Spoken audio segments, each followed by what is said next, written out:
Go live. Go live. Well, there you go, folks. For those of you who've been wanting to say hello to Zuko, Zuko says hello. And it's looking like the connection is less than stellar at the moment. Morning, Darren. How are you, brother? So, somebody, I think it might have been Enio-san, or I don't know, one of the guys was saying they'd like to meet Zuko. So, Zuko, can you say hello? You're probably not going to talk right now in front of the camera, are you? No, you're not. Give me a kiss. Good boy. So anyway, Zuko wanted to say hello, and there he is. And now I need to go put him in his cage, and we will transition back to here and get busy in about 30 seconds. So you know what we need to do, Zuko, is we need to take a picture of you. Use you as like a mascot or something. So anyway, say goodbye, Zuko.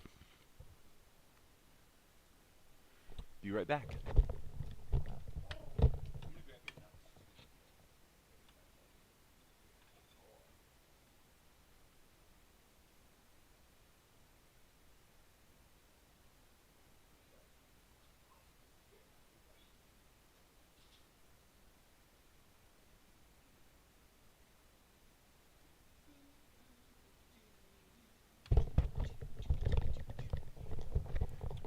Fun stuff.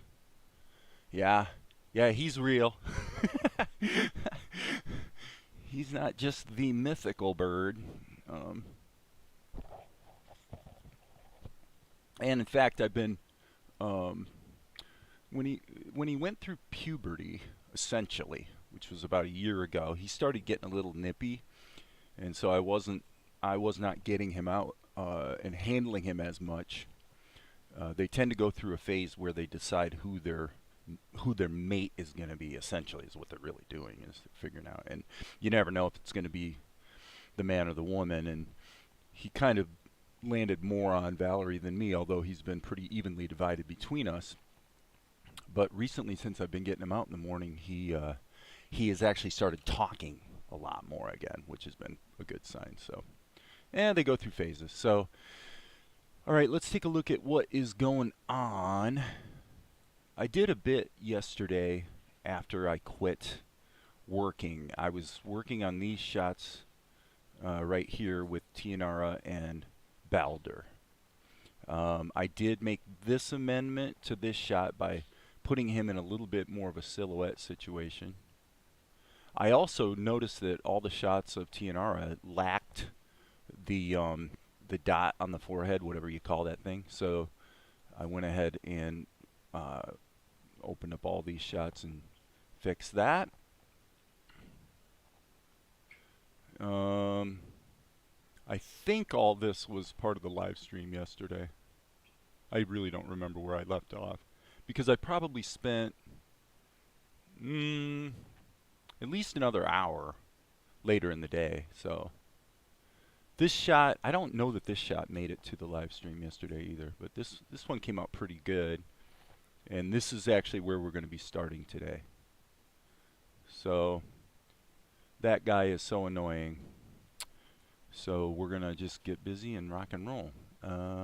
Transition back to this screen. Okay, so that's that. Not a whole lot to say other than it's Monday morning and there's work to do, so let's do it. I'll tell you what I'm going to do. As I'm looking at this, as is so often the case, it very frequently turns out that using shots in reverse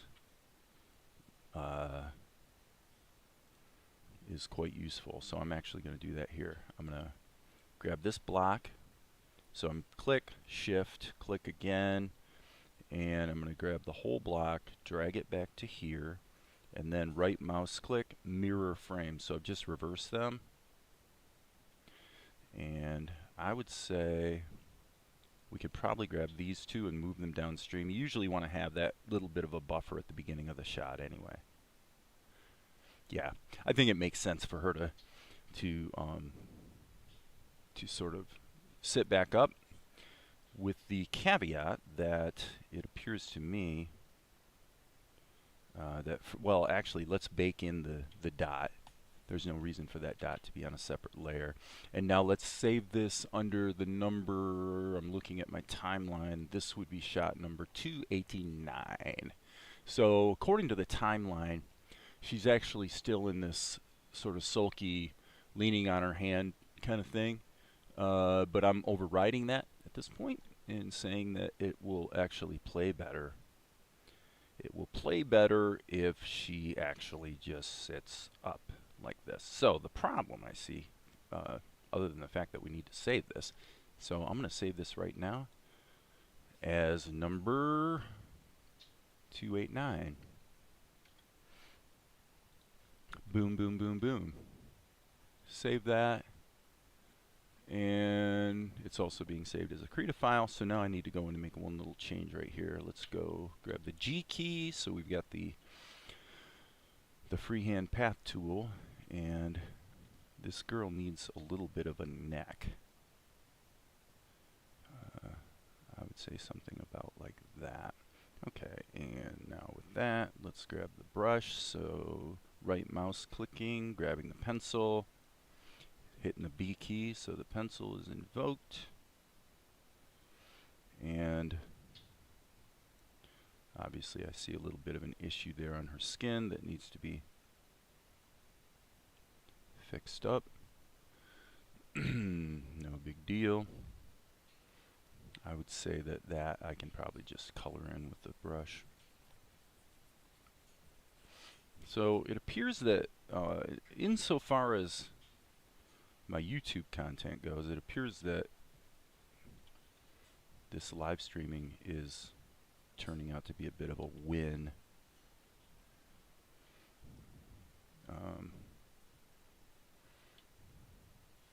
And for me, I'm a bit of a pragmatist about it.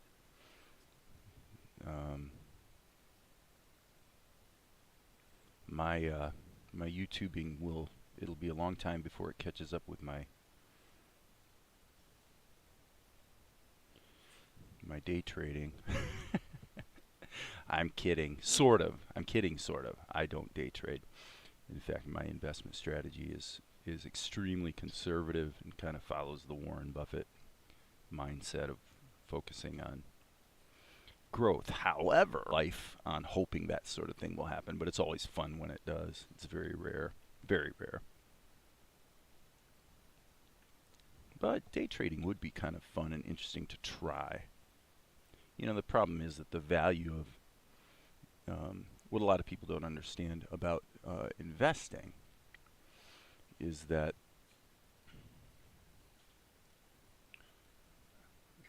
the idea of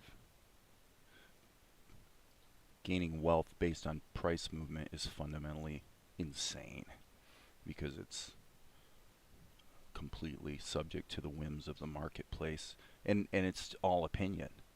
You know, it's like commodities. It's just a matter of what someone's willing to pay at that moment in time. So trying to predict people's behavior, I think it would be fun to learn all of the science and algorithms of doing that and kind of just see how it goes, but I don't think you'd want to ever risk very much. I'm definitely very risk averse, actually. I am not a high risk kind of person. I mean, generally I think that served me well. Okay, so now she's gonna, yeah, so she's gonna say, that guy is so annoying. Okay, so she's gonna go boom, bam, right there. All right, so let's go ahead and give her a mouth. So the best way to do this would be to go like this, hit the G key, and call this Tia. It's always good to name your layers. And then let's give her a mouth layer.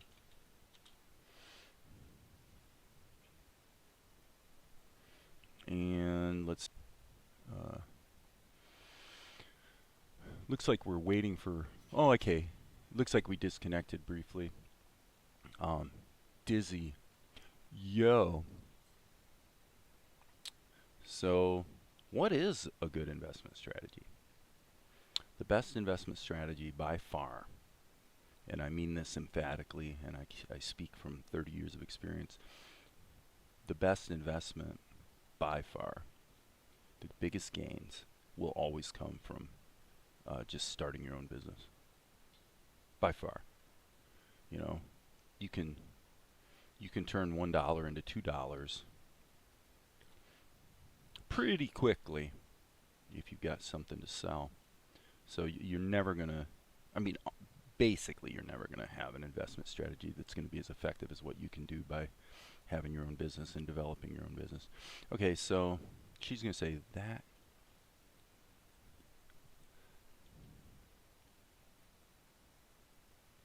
guy is so annoying. I don't know if I'm going to have the timing on this correct, but and that's why I encourage people in my life to forge ahead with their own business. That guy is so annoying.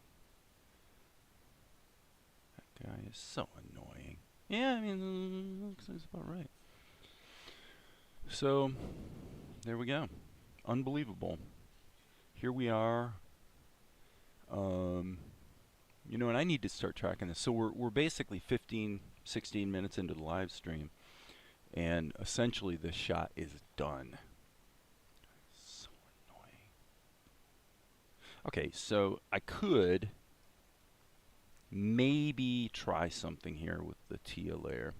I'm gonna hit the A key, go into liquify mode, and I'm just gonna go ahead and let this all slide down, and then what I'm going to do is compensate it back up here. And this might not work. I'm just going to give it a try. It can't hurt to try.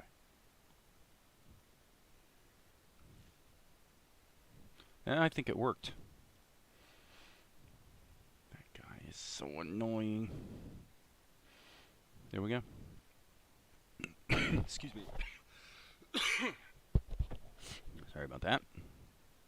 Okay, so there we go. Shot number 289 is ready to be cut into the show. So, well, basically what I'm doing here, folks, is I am, as you can see, starting at 8 o'clock in the morning. So I'm essentially just allowing my work process in this, at least as far as the animation stuff goes, to just be documented in real time. So Control R. Frankly, this is going to be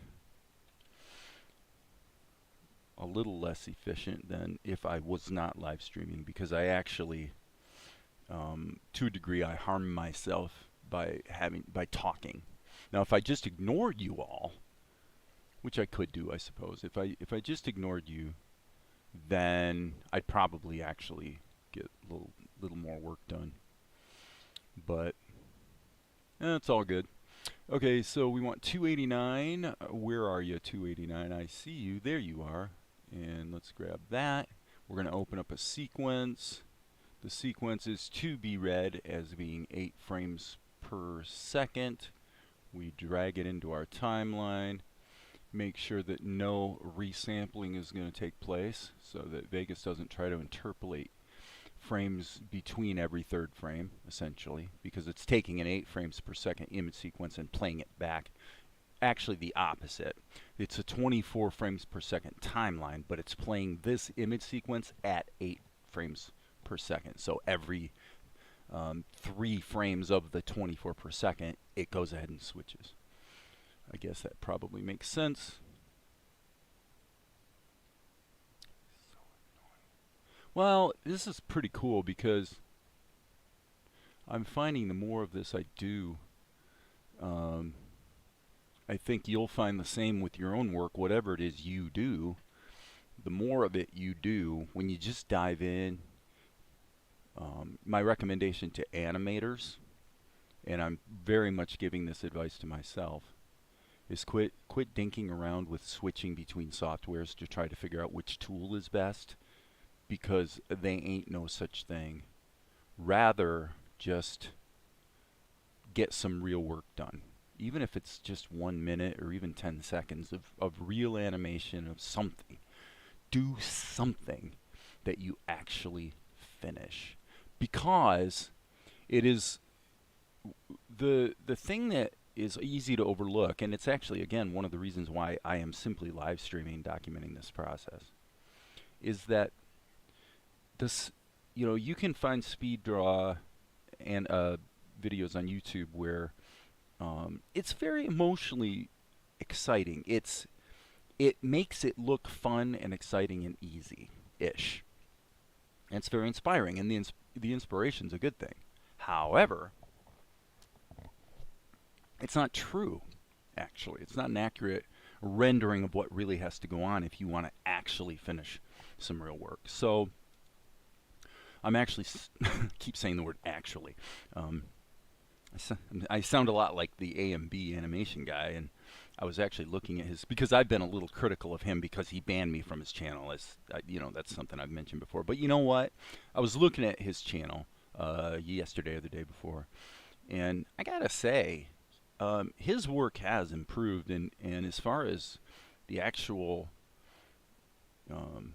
animation itself, he really does a pretty darn good job, especially when he's sort of let's see, I don't really want to do it that way. Especially when he's sort of channeling or even deconstructing and recreating a scene from a classic Disney film. He really does a pretty great job. Okay, so now what we need to do is the next shot has her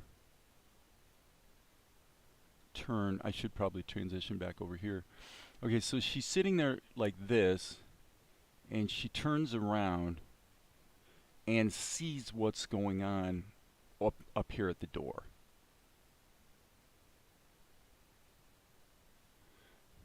So, yeah, let's rock and roll.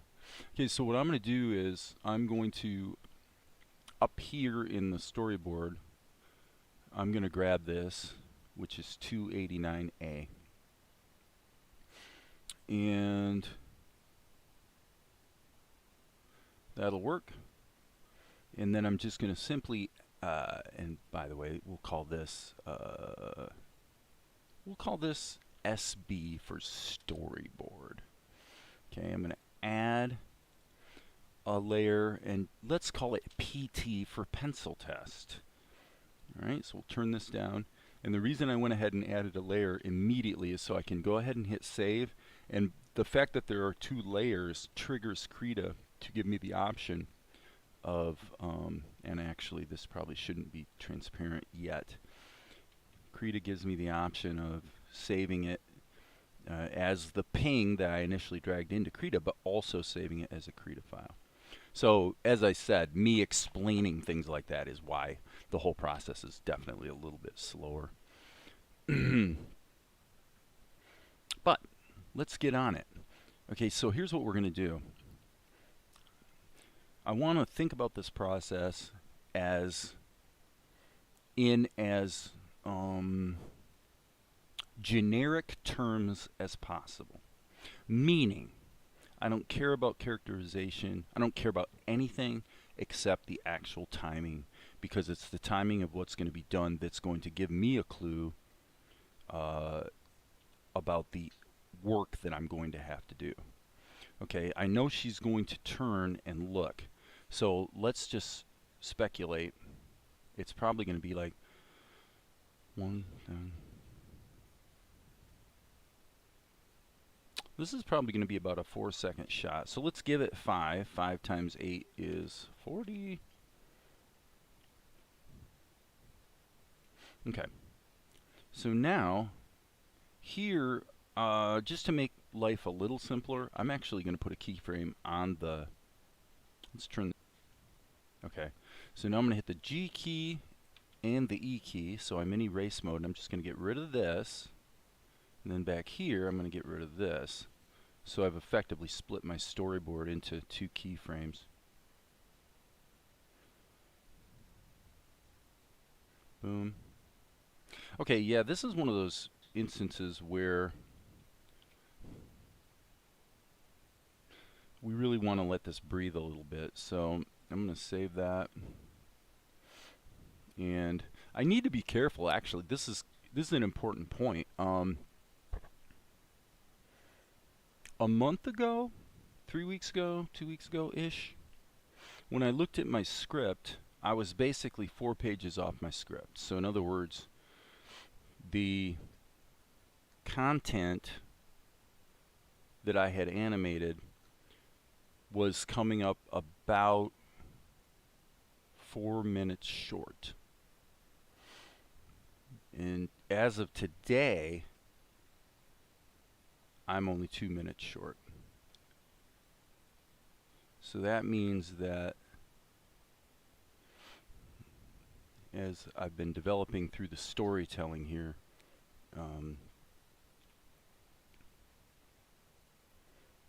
it's catching up. And what I have found is that the traditional Hollywood convention that says that 1 page of script equals 1 minute of screen time, with films, I've always found that to be exactly true. Very, very correct. Okay, so I really need to just kind of draw that like this. And I'm going to turn on my stabilizer, and why don't we do it this way? Let's rotate the screen. So I'm hitting Shift and my middle mouse button to rotate the screen. 5 concurrent viewers. That's a lot of viewers. Well, actually, it's not a lot of viewers. Okay. So now in the previous shot, essentially her hands are just in a down position. So here's her shoulder. You know, in a perfect world,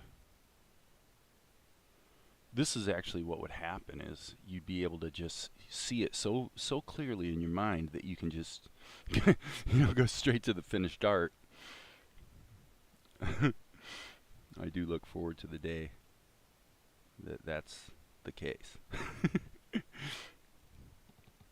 Because really, I mean, my fixation on speed, especially in the past, really lies in the fact that you know, you're wanting to have this real-time experience where you come up with an idea and you just execute it. Boom. You know, half an hour later, you've turned your idea into something tangible. In the case of an animation, I mean, you're actually creating a property. You're creating something that you can go effectively sell or market or whatever. But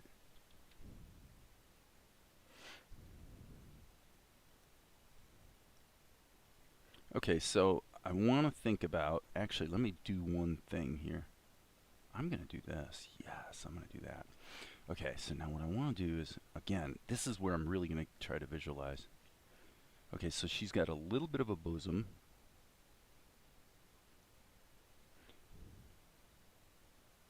She's going to have her other arm. Nope, that was wrong.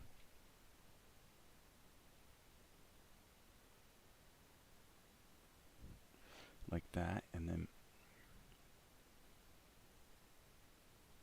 there we go. So she's kind of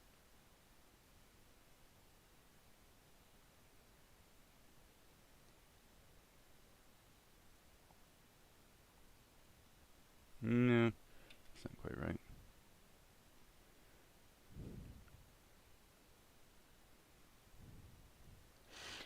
So the more certain you can be with every little step you're taking, I can tell you this, folks, the happier you will be. Now, some of the things you try will fail, kind of like that one of the paintings I showed yesterday, watercolor paintings. But I talk about this stuff because it's something I've experienced myself, and I think it's a bit of a disease, especially among the creative types. There's a really strong, you almost cannot overstate the power that the fear of failure has on people. And it manifests in a lot of different ways. But first and foremost, it generally stops you from, the legs would come out a little bit. That's so cool. So yeah, that's why I encourage people to try. And it makes me a little snarky sometimes, I must admit. The other day,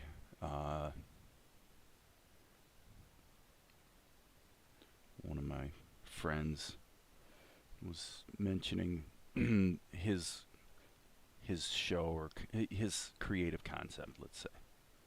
And he was talking about having a fairly large number of, okay, so now we have a little bit of a problem, don't we? We'll just fix it this way. We'll just go like that. And then we'll do a little erase. So anyway, he was mentioning a fairly expansive number of properties or ideas, whether it's for shows or games or whatever. And I somewhat snarkily made the comment, you know what, I suggest you just do one. Well, for most people, that probably is the best advice, I would say, because it's by, and this gets back to the point I was making, this process is not simple and it's not glamorous, but it's not actually that hard either. That's the funny thing about it, is it's not really that hard. It's just you do run into challenges and difficulties that sometimes are unforeseen.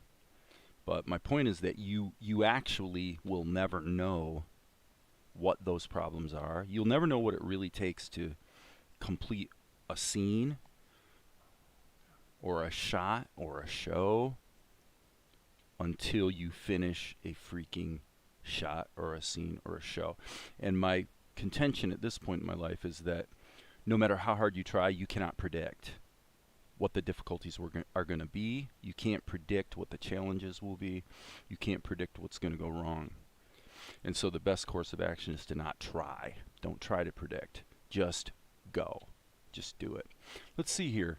Hey, Dizzy, a little bit ago you said, I do too, and I have no idea what you were referring to, so if you could maybe clarify that, that would be great. Okay, so the question now becomes, how many steps are we going to have here? You know, let's put it this way. If everyone just did whatever came into their mind creatively, okay, so just put yourself in this frame of mind, because this is kind of how I think about these sorts of things. With absolutely no concern whatsoever for anything that's going to go wrong. In other words, zero fear of failure. Okay? So what I'm doing actually right now, just so you know, is I'm deliberately breaking the character up into pieces. I've never really done it this way, but I've been thinking about it and realizing that this probably would not be a bad approach. Okay, and I'm just going to erase that hand for now. So if everyone simply eliminated all debate, all worry, all negative emotion of any kind, and simply acted, what would happen? Well, you'd have some failures, for sure. You'd have some stuff that didn't quite work out. You would have the possibility of success or perhaps failure versus the guarantee of failure. That's actually the choice you're making. So I kind of realized that's stupid. If the choice is between guaranteed failure or maybe failure and maybe success, then you might as well try. And this, by the way, friends, is what you should be teaching your children. It is manifestly what I teach my children. And my children are all doing very well in life. And very different things, very individual things, individual pathways they've taken. And it's all good.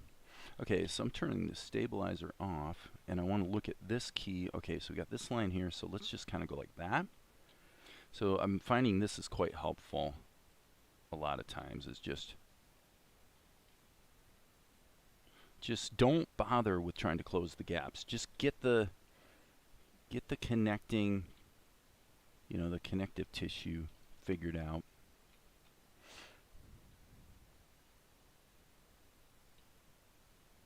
And then worry about connecting it all up. And in the case of an animation like this, you actually, obviously you can't use the fill tool because you got these leaks. But if you do what I often do, which is use the freehand path tool and just draw the color shapes, sometimes just closing the gaps so that I can use the fill tool. If you do it that way, I'm finding more and more that it's not only quick, but it's kind of accurate too. Okay, so right here we've got, here's an arc right here. And this is close. So this is actually, let's say this is convex pointing out this way. Okay, it's still convex. But this is kind of straight. Here's the other line. So I'm just going to split the difference and say, whoa, right there. That's what I'm going to do. Okay. Now this becomes a big S arc. And here it's kind of like a C arc that's been chopped in the middle. So let's make it a smoother C. Boom, like that. Yep, that'll work. So hopefully my my sage advice is useful to someone out there. I honestly can say that I really wish everybody that ever watches my channel would do what I'm doing. I actually really do wish that. I wish everyone would come up with a show concept, even if it's something really short, you know, so that it can be done in a manageable time frame. There's nothing wrong with that. Because I have a strong faith in the uniqueness of people. Meaning, the fact that you are you means that whatever concept you come up with is going to be unique. No matter how hard you try to actually completely copy, you know, let's say you're into the Pixar thing. Okay, so let's say you're really trying to copy Pixar. You will copy Pixar, and you know your thing will have some definite similarities. But the reality is, no matter how hard you try, you can't turn off the fact that you're you, and you're going to bring your own. Let's see, I got to be a little careful here with the eyes. You're going to bring your own unique vision and execution to the project, no matter what. There's no getting around it. Whoops, that was a glitch, wasn't it? And so, and we're seeing it right now in the streaming media space. What we're seeing is that the marketplace pretty much has a limitless appetite for content. There's never been a better time to be a creator. Now, that doesn't mean it's the best time in terms of how lucrative it will be, because even though the market is very hungry for content, it's also true that the market value of any given property is much less. Partly because the market's so fragmented. So yeah, I mean, just suffice to say that media creation is realistically becoming more of a mom and pop business. You can see it on YouTube. I mean, YouTube proves it. Yeah, okay, cool. Yeah, the more clearly dizzy you can see it in your mind, the better work you're going to do. And I've really been discovering that to be super true with the painting I've been doing. And this is why I talk about just trying, just do it, is because I have been astonished how much my like oil, acrylic, watercolor, like real world painting, not digital, how much I have improved just in the last few weeks, just because I got out the paints and just started doing it again. That's actually one of the cool things about life, is what you find is you do tend to get better at things just by virtue of the fact that you got older. I don't really know why. I truly don't quite understand it. It might have something to do with wisdom. I don't know. But it's definitely the case that there's a proclivity to improve just 'cause, which is really cool. Okay, I think I got this. Let me hit the play button. What do you think? Okay, so there's obviously a problem right here with her hand. I'm going to just go like this, because this is only on the screen for one frame, so I'm just going to basically put a little shape that's going to represent her hand. Because what's actually going to happen here, I need to probably erase this. Let's erase even more. Now we're back to this visualizing thing I was talking about. Okay, because here her hand's gone and here her hand's there. So what we need to do is probably just have a one cell where her hand is moving off. And I'm actually, what I'm doing right now is I'm trying to capture the silhouette of it. Because, you know, this is, like I said, this is going to be on the screen for one frame. Okay? Boom. Boom. Now, it could be argued that the choppiness factor, because we're at 8 frames a second, there is a case to be made. File, save. And it usually turns out that the show looks better if I do this. There's a case to be made for just eliminating that center keyframe. Let's have a look.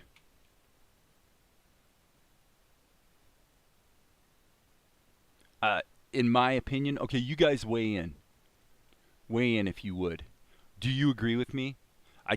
I mean, I spent all this time creating that keyframe, and then I just shamelessly deleted it. Ruthlessly would be a better word. I ruthlessly deleted that keyframe. And in my mind, there's no question that the shot looks better without that other keyframe in there. Am I wrong? Let's go back one step. Stick it back in.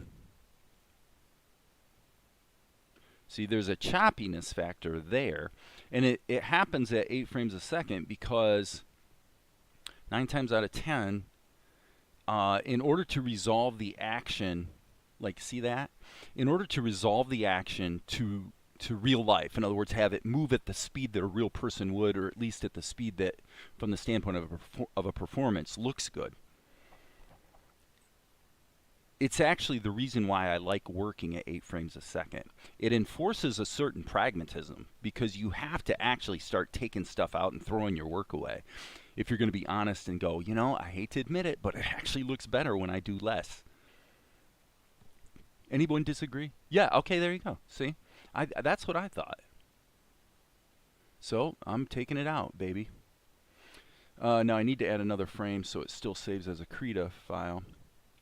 But I appreciate the affirmation there because it seemed to me quite certainly that that was the better move. So, okay, so this shot is from an animation standpoint, it's done. Now I think, by the way, that it will be her hand. The thing I was saying about her hand actually isn't going to matter because what's actually supposed to happen here is around frame 8, there's going to be a smash zoom, and by the time we get from here to here, this is going to be cropped in like this, and we're never actually going to see the hand.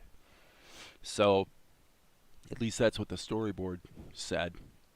So I'm going to go ahead and save this, and let's just drill the ink and paint, get it done, and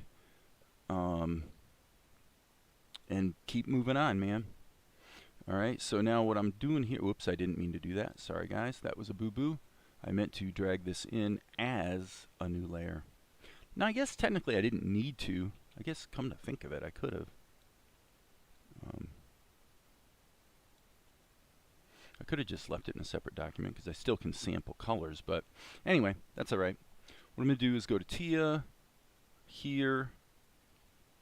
And I'm going to change the name from PT, which is pencil test, to Tia, which is short for Tianara. Hit the G key. Sample that color, and we want to be in behind mode, so that's Shift plus Alt plus Q. and that just changed the blending mode to behind mode.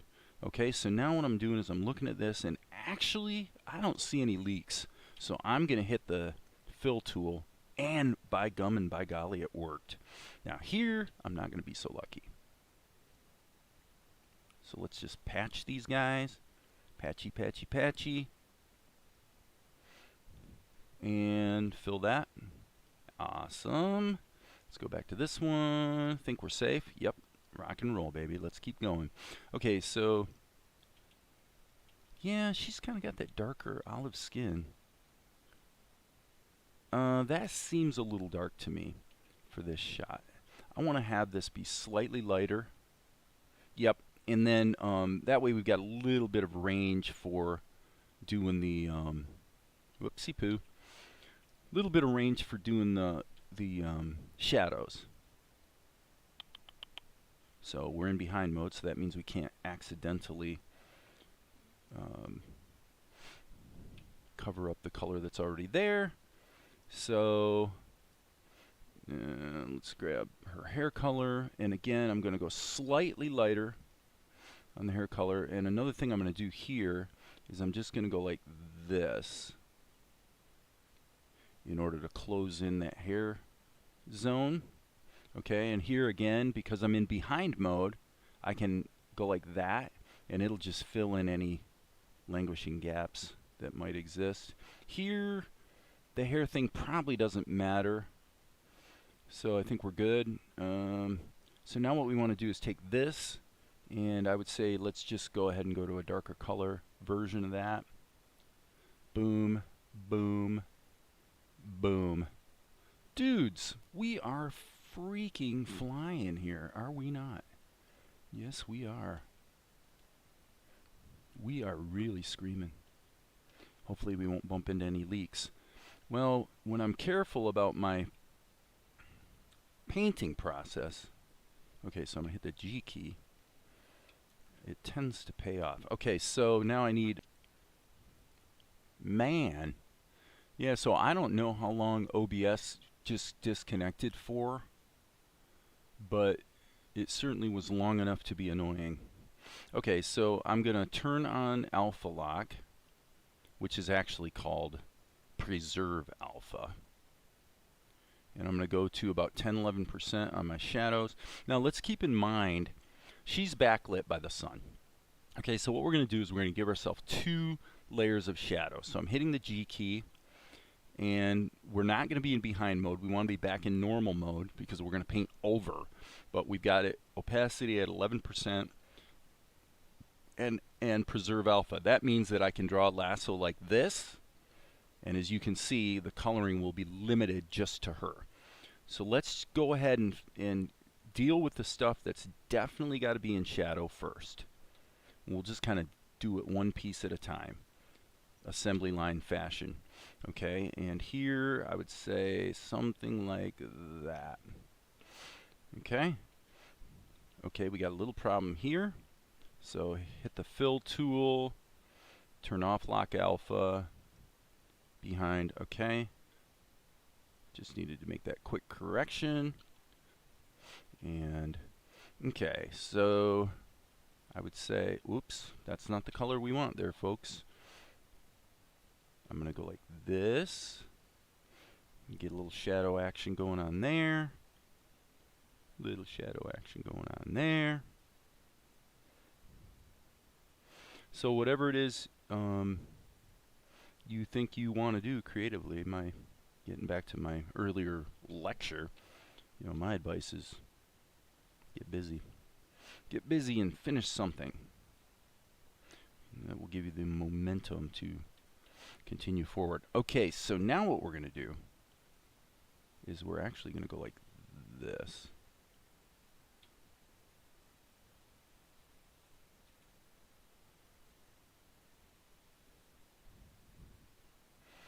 I'm going to redo that one. I want to have a little bit more of a bump right there. Okay. Right? Okay, so now we just need to deal with the background. And we can take this guide out. And by the way, unbelievably, I've done it again. Once again, I forgot that stupid dot. That dot has been the bane of my life. Okay. No, I'm kidding. I think the dot thing is kind of cute.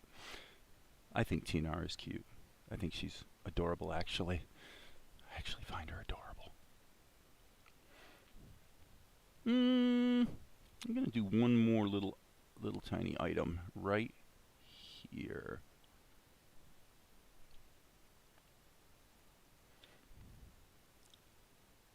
Okay.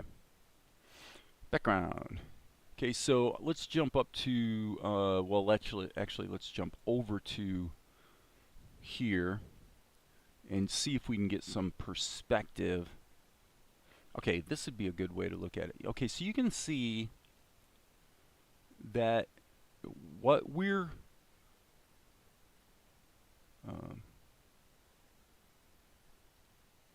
sorry, I didn't switch to Vegas because I had a stupid attack, because for the last few days Vegas has been on the same screen as Krita, and I had forgotten that it was moved back up to this other screen. So sorry about that. Okay. But what I was trying to say is that what we're seeing right now is this area back here, which means we haven't seen it yet. So that's cool. That means we get to have all kinds of fun. All right, I'm going to turn Tia off, and I guess I'll turn her back on, but save my work. Turn her back off, and then we'll call this BKGD. Here we go, guys. Here we go.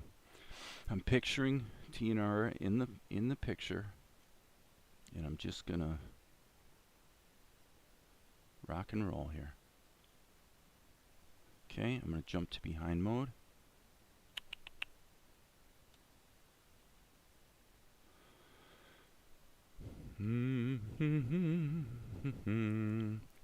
Just thinking. Okay, actually, you know what I'm going to do? I'm going to put the background in a group. And let's redo that sky. I've seen this happen multiple times where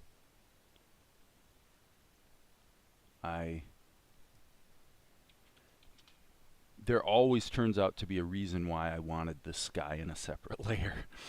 Okay. So we'll call this ground. We'll call this sky. And now what I'm going to do, okay, I'm just thinking. Okay, I'm going to grab this. I'm practicing that visualization thing I was talking about. What I'm going to do is hit the B key. Okay, and I'm going to sample this color, but I want to go just hello. There we go. I want to go just slightly lighter. And actually, I'm going to turn on alpha. And I'm going to crank the opacity down so I can build this up a bit. Okay, so my idea here is I want it to dissolve out to give myself a bit of a vignette situation, but I don't want to make it too smooth and blurry. That's why I'm using the foliage brush. This gives me some atmospheric perspective where the I'm going to make this even lighter, where the color of the sky is allowed to just bleed through. Okay. Alright, so I don't like that. I'm going to redo that.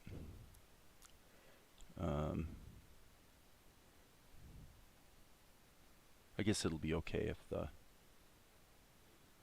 the trunks of the trees are a little more dense.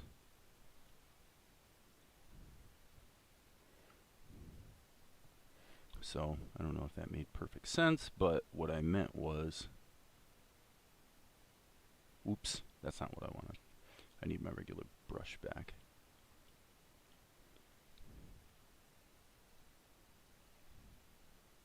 Actually, this is probably a pretty good example of where I'm going to just hit undo a bunch of times and redo that. This is kind of what I was talking about the sky. I really need that tree to be in a different layer than the sky. Or I mean the ground.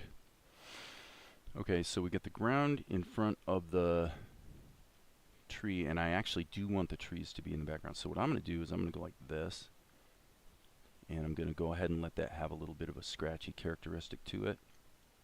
So we'll see if this works. Kind of gets back to what I was saying earlier, you know, you got to risk failure. Okay, you'll see how this is going to be sort of, I think compositionally it's going to make sense.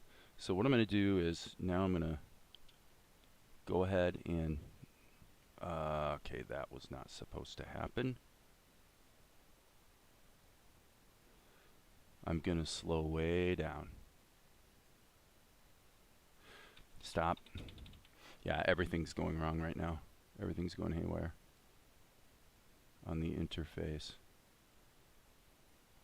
Okay, you can see, and all because I went to drag left to right, and instead it dragged up just a little bit, and boom, the entire interface goes screwy.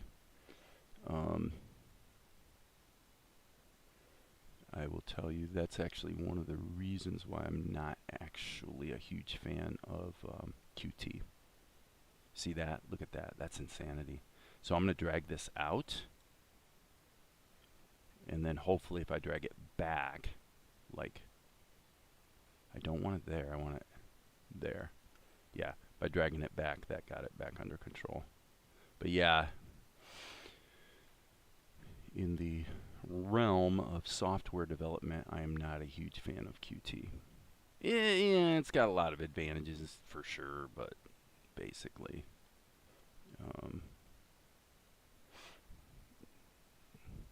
I see some bugginess that seems to propagate across various softwares that use Qt as their cross-platform development tool.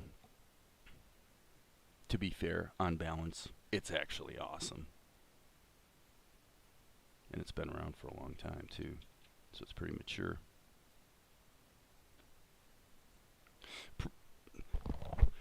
Excuse me. The problem is it only requires one bug to really ruin your day. Okay, so you can kind of see what I'm doing here. We're almost looking down over the horizon, if you will. And seeing some forest action going on over here. Is I want to lock my alpha, go to white, turn it way the heck down, and just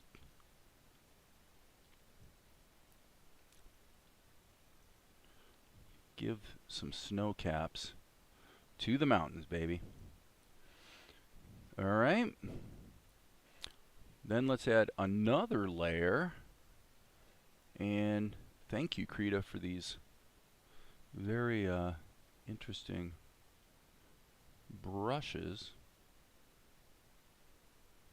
that make it kind of easy.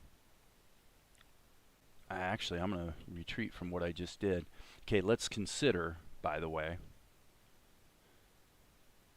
that the sun is coming from this direction, so that's kind of an important point. All right, so I'm going to lock the tree's alpha, so I can go like this. Okay, and now, I suppose what I really should do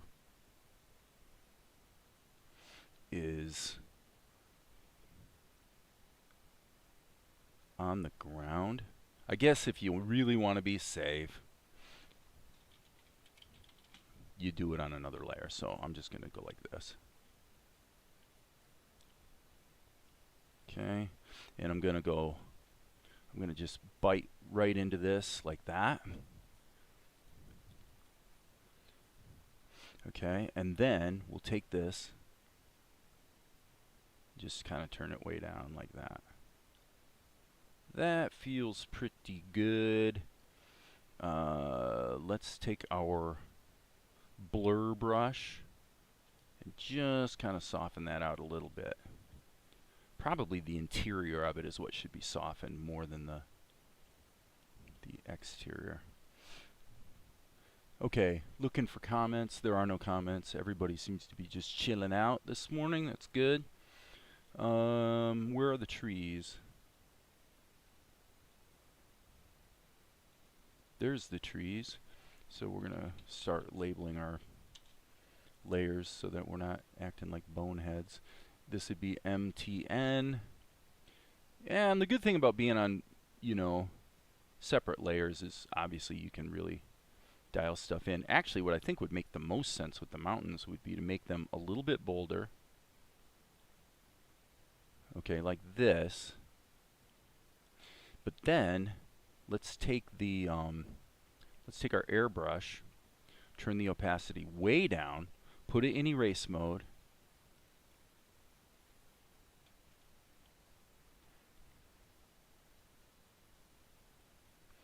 Yeah, it's definitely pretty subtle. See that? So toward the ground, I'm going to lighten this up a bit, or lighten it up. Typical dyslexia moment, saying the complete opposite of what I mean. Darken it a bit so I can really see that kicking in. And that feels pretty good to me. So, file, save. Hi, I have no idea what your name is because I can't read that language, but welcome to the party. Okay, so alright, so now it makes me wonder. Let me hit Control M. Let me check something here. I'm very curious about something I've never tried before. What if you... Yeah, that definitely doesn't work. Under some circumstances, I could see where it might, but you'd probably want to do it more with a blending mode than transparency. Anyway, what I was going to do here is, let me just look at a couple things.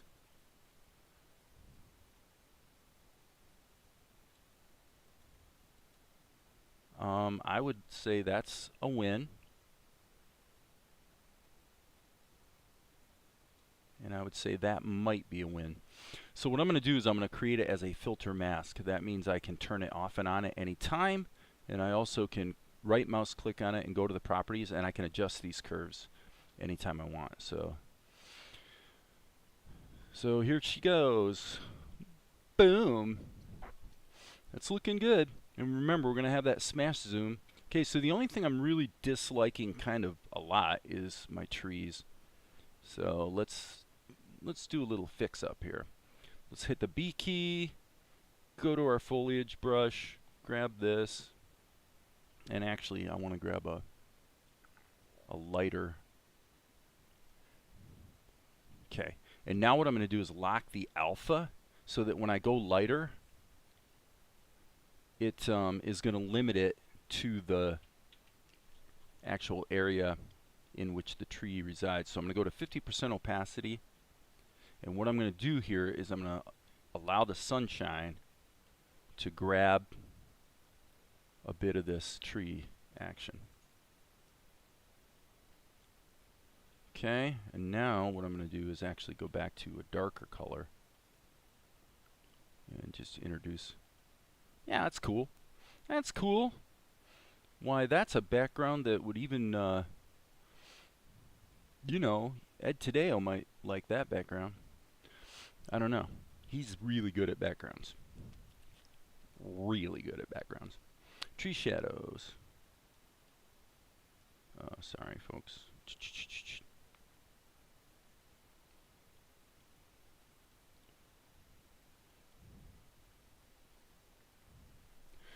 Comments? None. Okay. I think we're done with this shot.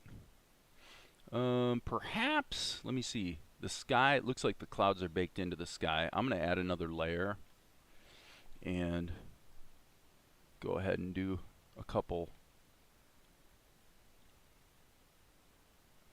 bold clouds that I can then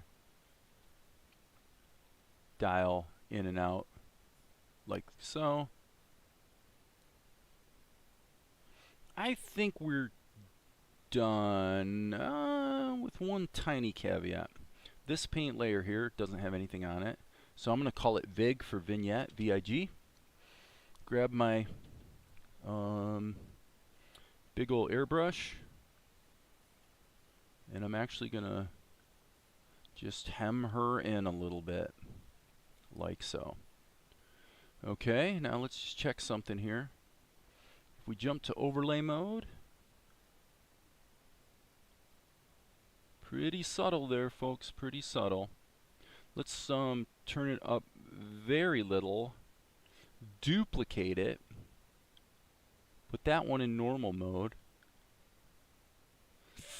Boy, this is very, very subtle. I'm going to put that in a group, and by putting it in a group, I should be able to bake the effect together, I think. Let's put the group, yeah, the group's in normal mode. Let me check something here. Okay. Looks to me, that's kind of interesting how they combine. All right, I'm going to bake that down. Call it Vig, and then just pull it back a bit. So that's cool. All right, we're going to render this. This is 289A. So save our work. Render 289-A. 289-A. And we jump up to Vegas. And for those of you that are bumming that I'm not using open source software for my video editing, sorry about that, but man, I've just been using Vegas for so many years. And if Blender was more performant for video editing, I would be using Blender, but it's not. It actually is a little more choppy with playback and things like that. So, boom, properties, disable resample. Okay, so now you can see a couple things that are definitely problematic. And this is what happens when you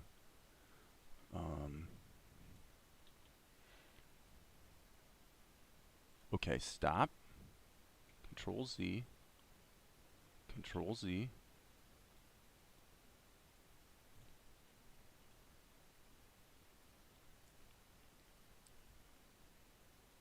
That looks good. That looks good. That does not look good.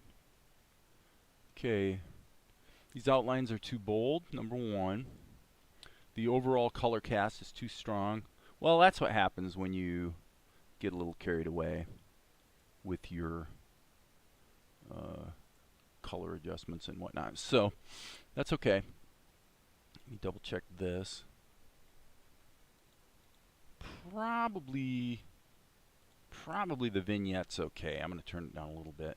But this color cast is definitely a little bit on the strong side. It looks good on this screen once I cut it into the show, because the show has a little overall color correction to it, blah, blah, blah. Turns out it's probably better to leave it. However, the one problem we do have, tell you what we'll do. Let's consider putting her in a group. We'll call this the Tia group. Okay, and now what I'm going to do is I'm going to actually add a layer. And I'm going to use this color. This is a fill color. Okay, what I'm going to do is I'm going to go in lighten mode. What lighten mode does, by having a very dark color that's in lighten mode, what it means is the only thing that's going to be lightened by this color, pretty much, is the outlines. Now, it's not 100% just the outlines, but you're seeing a little bit of a shift in her clothing. So I'm going to try to compensate for that here. Here's how. I'm going to hit Control M. I want the default. So this would be black, which my outlines right now are pretty close to black.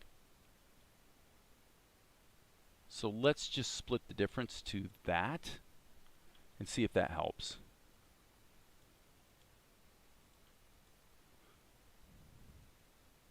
Yeah, it might have been too extreme actually. Nah, it's definitely making a difference, but not quite enough. So I'm going to go ahead and make another adjustment.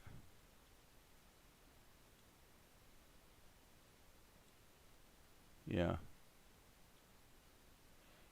So I'm fiddling a bit here, as you guys can see. But what I'm curious about, I've done this before successfully. Yeah, that's not going to work. Let's reset that curve.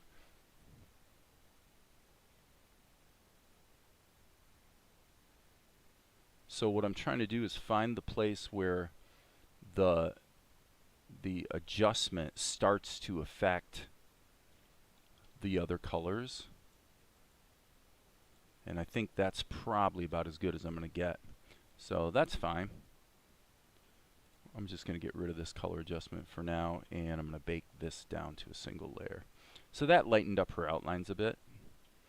It would have been better to probably have her outlines on a separate layer and be able to just color correct them individually, but that's okay.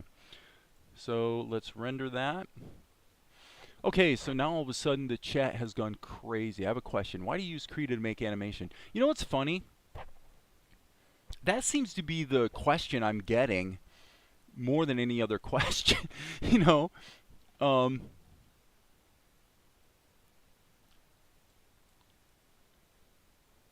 you're a mad lad. Light mode. Are you referring to lighten mode? I don't know what the light mode comment means. But anyway, so why do I use Krita? The reason I use Krita is because I find it to be effective. That's it. I find it to be effective. The ability to paint and animate very intuitively, very quickly, and whatever advantages I would get from a different tool, as if Darren T wants to weigh in here, because Darren's one of the internet's top gurus for OpenToonz and Tahoma. And right, okay, so Just Great is making a good point. The argument against Krita is that's it. I mean, he or she, I assume this is probably a male, because 80% of my viewers are male, according to the analytics. Well, let me, okay, here's what I'm going to do. I'm going to go out on a little bit of a limb here. As you guys can see, I have Blender 2.79 and 2.91 on my machine.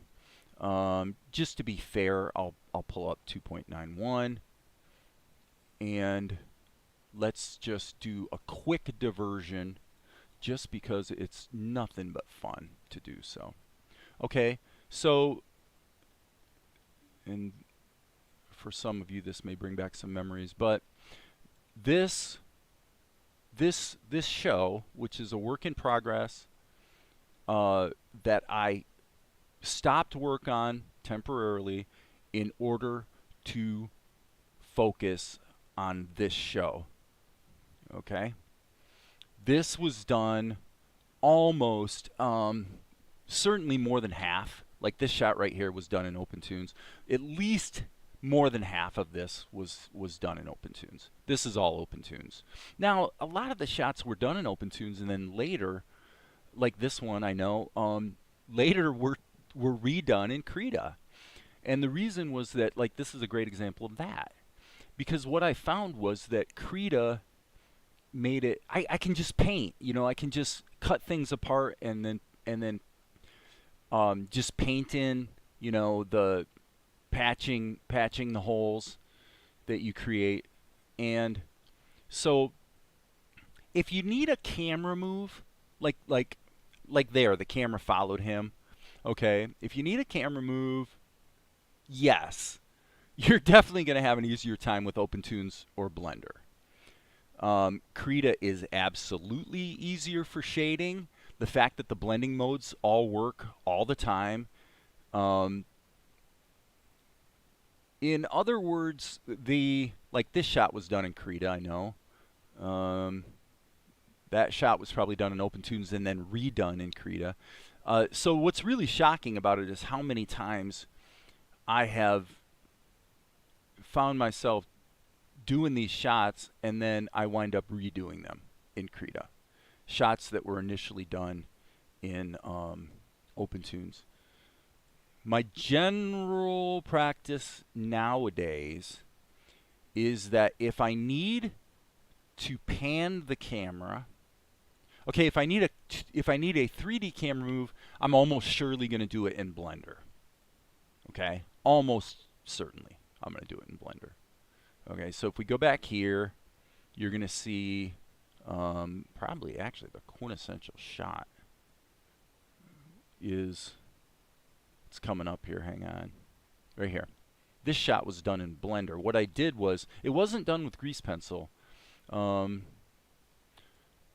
I did was I created the asset, which is just her, the static drawing of her, which is just a single drawing, and then I used Blender shape keys to just animate the subtle secondary action. So, I mean, but honestly, to do that shoulder shrug and that turn of the head, how long would that have taken in Krita? Like 1 minute.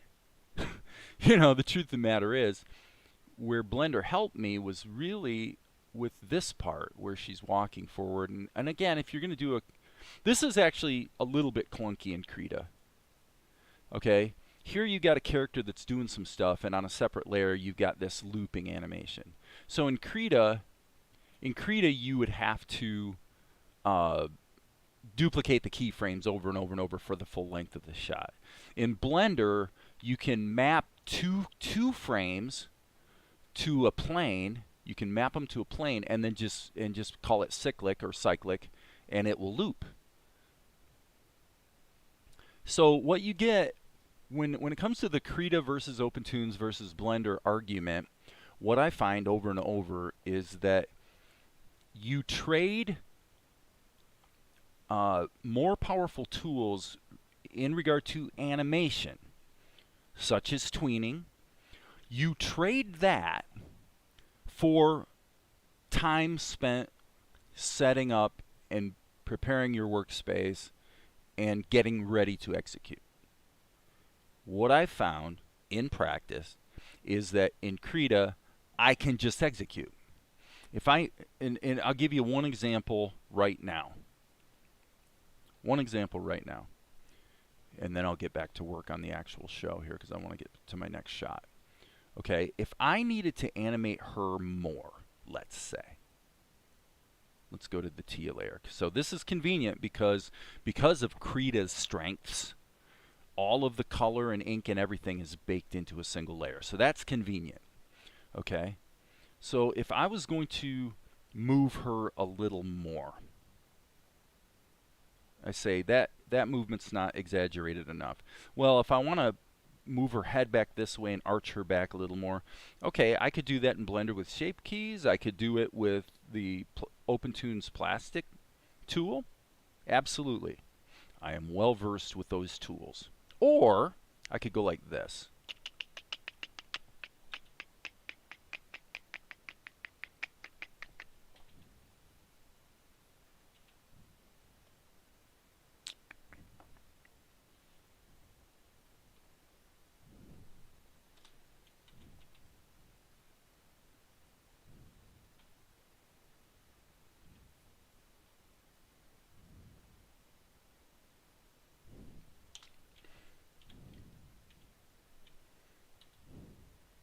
Whoops, wrong brush.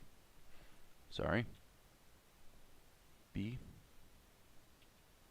Z, G key.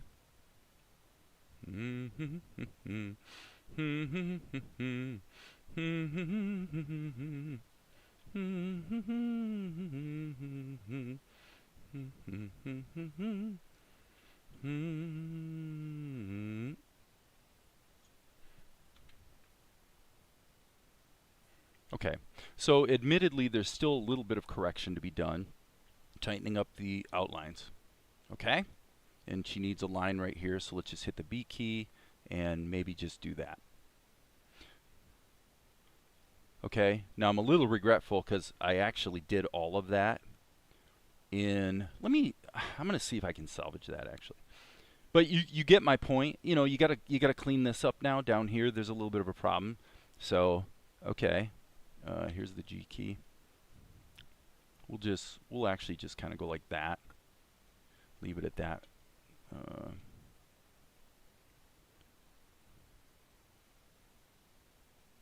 Okay. So now the thing I'm kind of regretting here is that I want to go copy to clipboard, and I don't for. So I was just waiting for OBS to reconnect. But you can see now I tried cutting that cell to the clipboard and it didn't really work. So let's see what the redo. There really is no redo. So I can't actually reproduce what I just did. I tried to undo it because I wanted to add an extra keyframe. But my point is to get her from this position to what amounted to essentially it amounted to this. Boom. Actually, I could even simplify it further. God darn it, I just did the same thing again. I want to do it on this frame. Sheesh. Okay. Sorry. Okay. I'm going to keep that selection and actually use the liquify tool now to match this up better, like that. Because in fact, a moment ago, I probably should have done it this way. All right. So I can actually do a lot of the fix-up right here. Okay, and then I'm going to hit Control-Shift-A, and then again use the liquify tool to just arch her back a little more. And okay, so again, there's a little bit of fixing up to do, but the point is to get from, you know, to get that extra keyframe in there when I actually started doing it till when it was finished took what? You know, 2 minutes. So I just find this very intuitive, that's all. All right, so I'm going to close this scene without saving it because it's I really don't want to save any of those changes I just made. So let's go back up here and look at where we go from here. Okay, so the bad news, I suppose, for me is we have, I don't know, we're doing okay. This is a 5-second shot.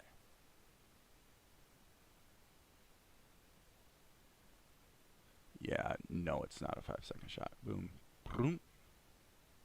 Okay, now we got to go to this shot here. So, boom. Boom. Maybe a little long on that introductory part. So I guess we got 2 shots done. So I'm wrong. I've done this much. So yeah, I mean I've done about 7 seconds in an hour and a half. Okay, so another question about why use Krita has to do with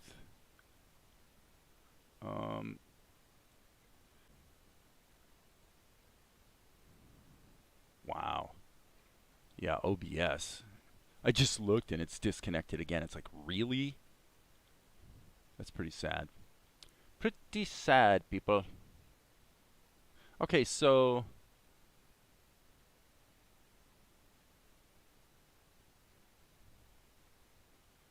I actually see a flaw. I actually see a flaw in my shot.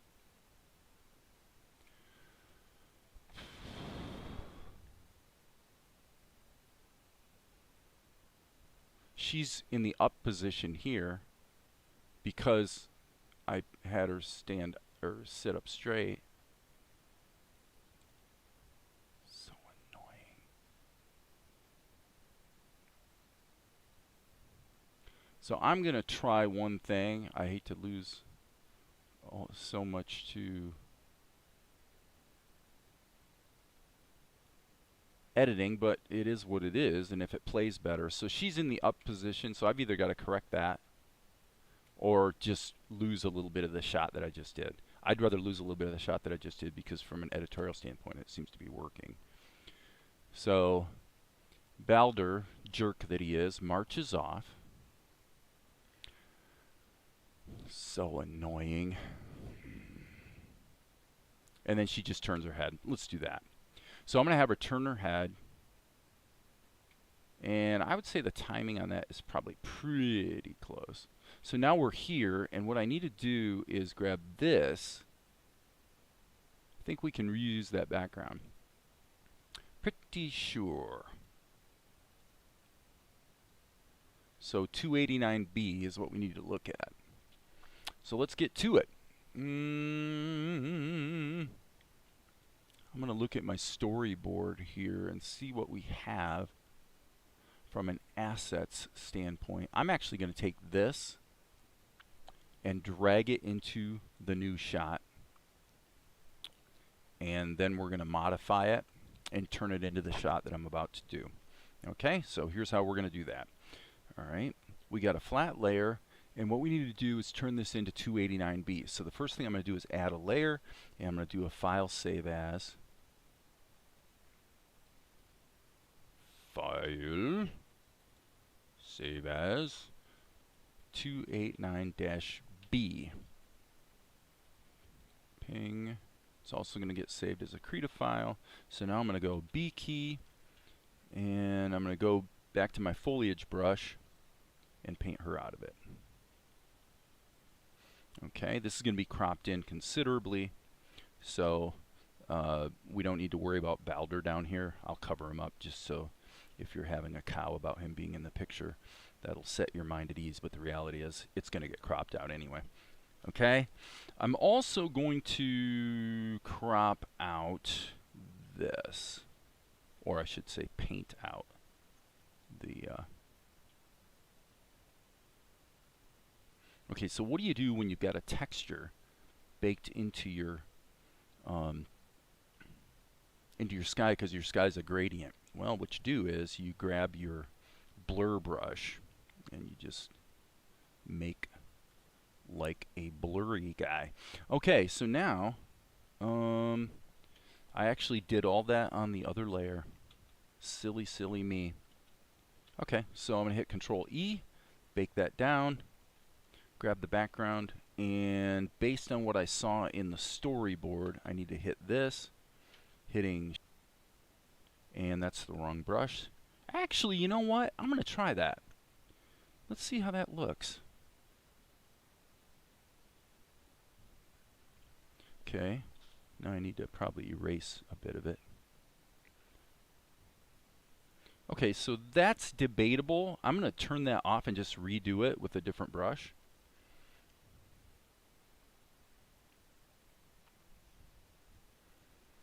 Because I'm not sure if I want to have the focal blur in there. But let's do it this way. Let's keep both of these. In fact, let's actually get rid of this one and do this a different way. Okay, so now what if I wanted to, okay, so this is a great question. Gets into the, can you import 3D models and characters into Krita to trace over, move around, animate, like in Clip Studio Paint? You cannot import 3D models directly. Like, it doesn't understand whatever, the PLY or whatever the old Autodesk format, or, you know, there was different formats that people use. 3DS was a big one as an exchange format back in the day. I don't know what the exchange format is nowadays. And thank you, Just Great, for weighing in and answering questions so I don't necessarily have to.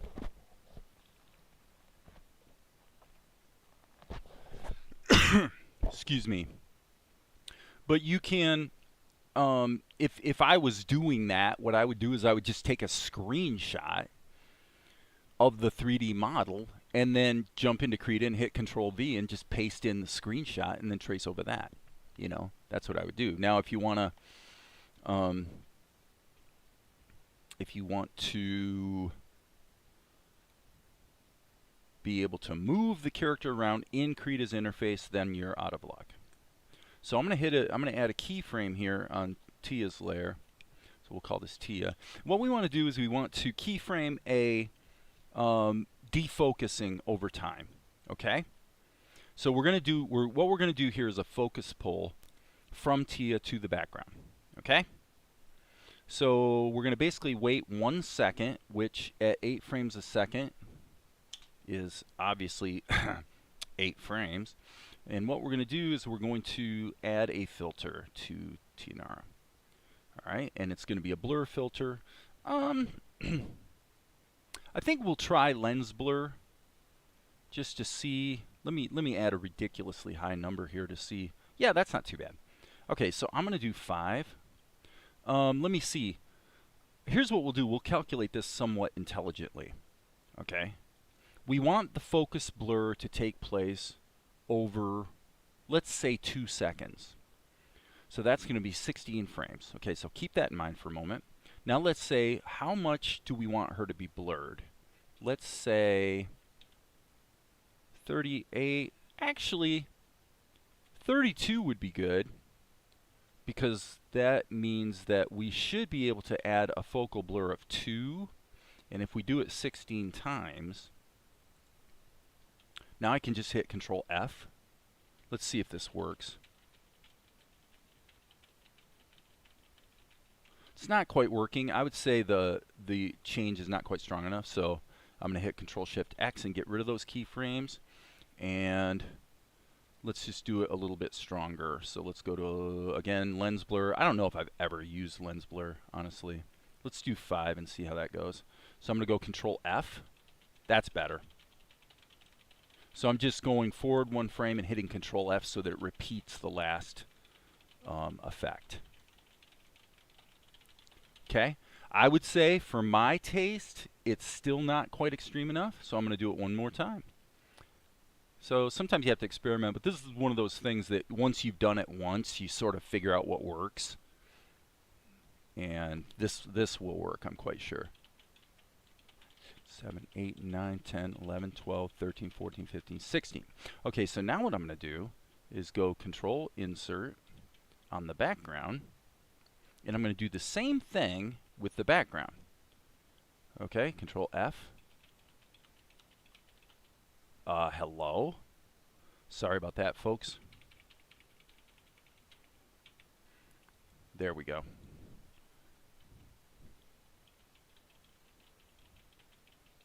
Okay, that's a little extreme for the building. I actually think the building should be more subtle. There are actually some physics reasons for that, having to do with lens lengths and whatnot, but the reality is that for various reasons I won't try to explain technically, the lens blur on the house would in all likelihood be less extreme. So okay, so now what I'm going to do is I'm simply going to reverse these. So I'm going to go mirror frames, and so now you're going to see something that's actually a little scary. Okay, this I've never seen before. This is getting into the realm of what I would call a severe bug. Look at what's going on here. Okay, maybe it's not a bug. Okay, let's stop everything for a minute. Okay, guys, I want to be really clear about what's going on here. Hey, no problem, Amar. Okay. It would appear to me, for future reference, folks, that the manner in which Krita measures or calculates lens blur is a little bit flawed, and it results in a bit of drift in your scene. Now, I will tell you something. In this case, I actually don't think that's a bad thing. It looks kind of cool. It's almost like there's a slight camera move going on. So I'm going to actually accept that, but frankly, that really shouldn't be happening. The characters should be staying in place. So here, Tia's in focus, so I really want to take the buildings like that. And there's our focal blur. Okay, now the reality is I'm going to cheat on this particular shot because I don't want to take the time to move the keyframes around. So this is going to be one of those rare instances where I'm going to run this thing at 12 frames a second instead of 8. Okay, and we probably want about probably 42 frames, I would say. Something like that. Let's hit the go button.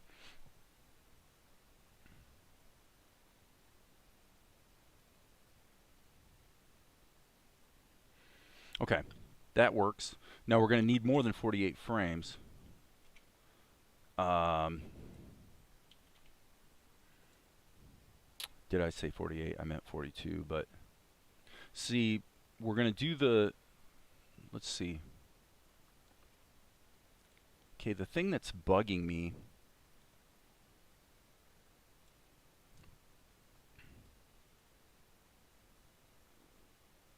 is I think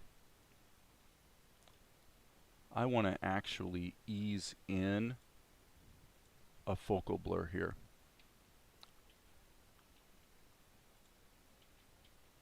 I'm just going to ease that in because it feels to me like it was a little abrupt there. That's better.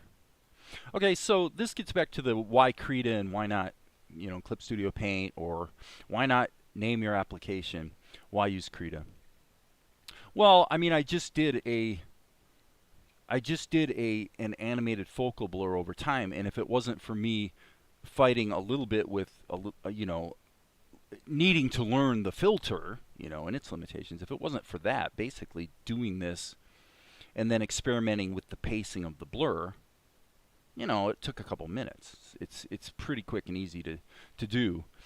You know, in your program of choice, OpenToonz, for example, you would probably add the filter in the schematic, and then you would simply keyframe the size of the filter, assuming you know how to keyframe the size of the filter. If you don't, now you have to struggle with how to keyframe the size of the filter.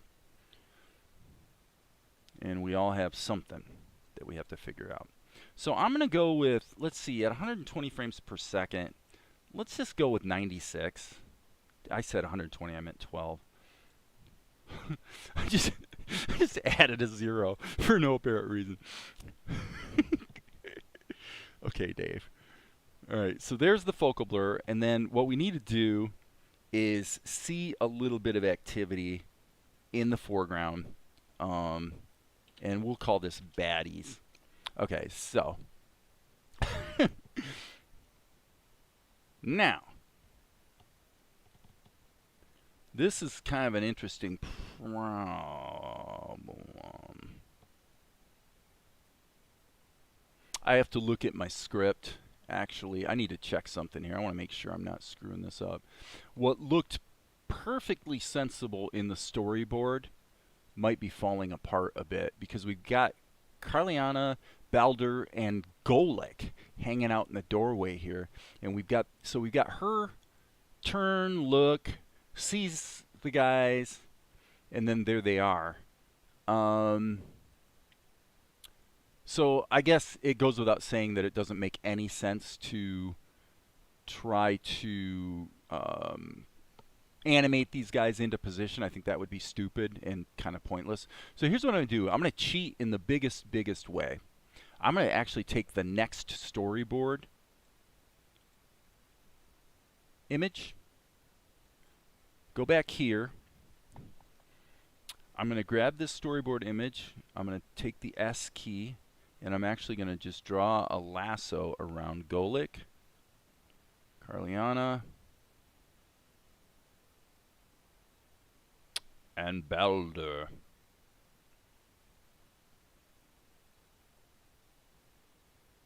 Like that.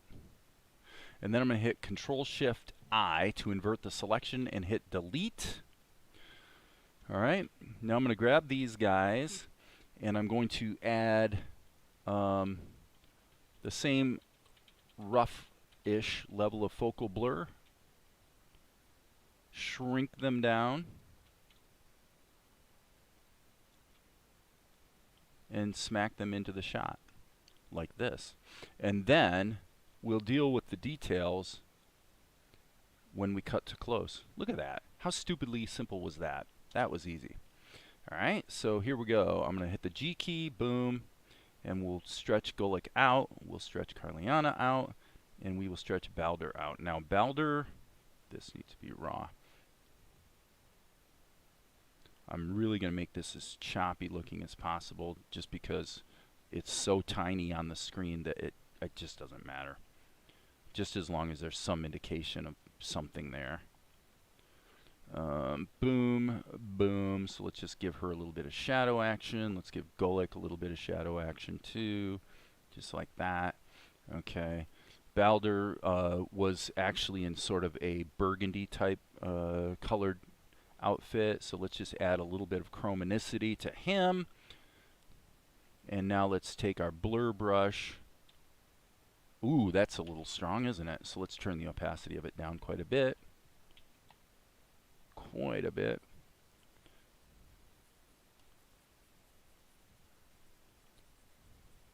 Okay, and then just to make it fair, I'm going to duplicate this layer. Watch this. This is going to be fun. And then I'm going to hit Control M and make the duplicate black. And then I'm going to move the duplicate underneath, hit the A key, move it over a little bit, and move it down. Okay? And then watch this. This is going to be fun. I'm going to grab the bottom section of it, hit the A key, squish it like the dickens, stretch it this way, go like that, boom, and then turn it down. Okay? There is only one problem. Let me look at the other shot. Yes.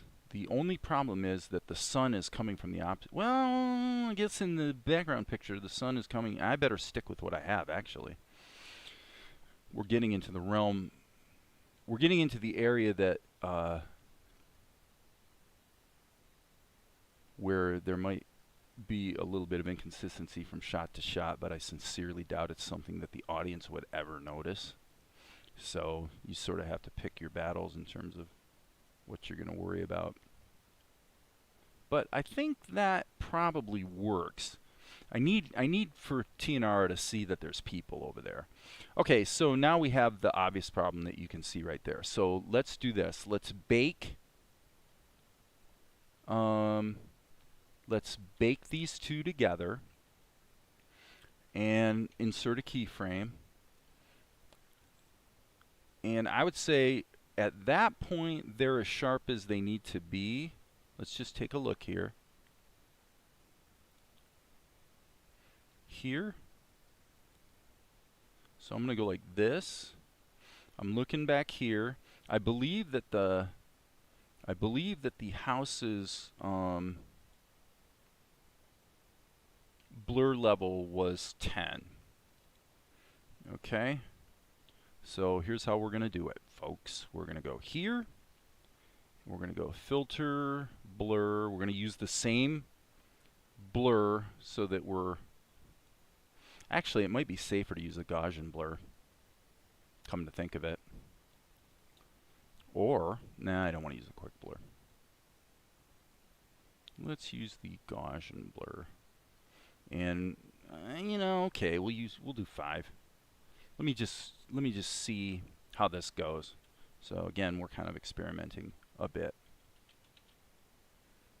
Yeah, that's a little extreme. Okay. So, live and learn. Filter, blur, Gaussian. 5 is too extreme. We'll just split the difference. Okay. What is this? Logarithmic or something?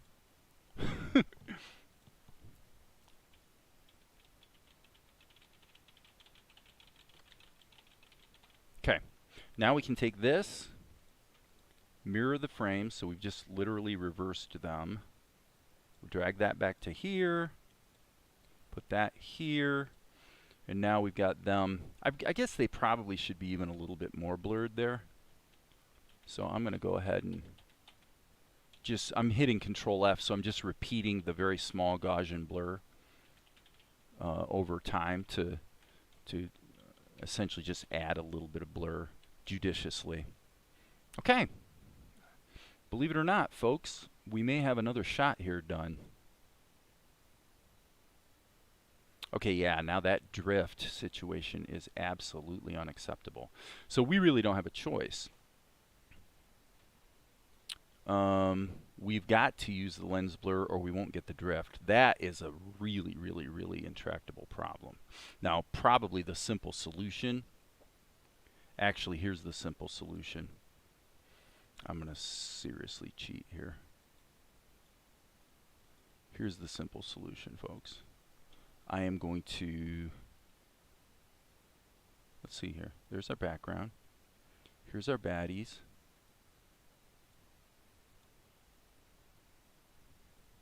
So I guess that layer is not being used. So here's what we're going to do. We're going to put this down here, bake it down. Okay. Bake it down. And now what we're going to do is let's just jump this over here. And then we're going to do the same operation again. We might as well get rid of all of this. And we'll just kind of redo this. And then, as I say, reverse it. So what we did before was a lens blur of, what was it? I think it was 10, wasn't it? Let's just see. Nope, 10 was too extreme. Darn it. We got to split this. I'm going to stick with 5. Jeez. Yep, there's the default.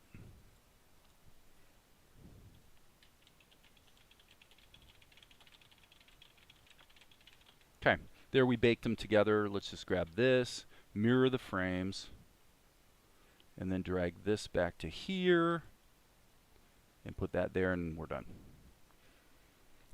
Cool. That worked. All right, so this is shot 289B. Is that correct? I'm double checking on my... Yep, shot 289B, file save. File render, 289B, 289B, render that baby. And then we'll jump up to our other screen. We're going to yank this out of the show, add this, whoops, 289B, there it is. Now this is a little different than normal because we are going to interpret this as being 12 frames a second, not 8. Grab this, drag it down there. Again, no resampling. And then I want to make one correction right here because this was supposed to have a smash zoom in it that I kind of forgot about. Boom. So what we're going to do is we're going to go, okay, I'm actually going to lock to the timeline. And you can see what that does. So I'm going to say, let's have her turn her head. We will make a duplicate keyframe and then roughly here, because it is a smash zoom. Okay, and then we turn off the lock to the timeline. That felt kind of choppy there, folks. Huh, that's interesting.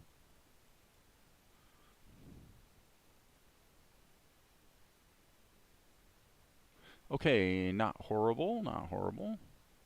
Rohit Pandy. Hey gang, had to pause the stream, just caught up, looking good. Thanks, man. Thank you, please keep the good going. Okay.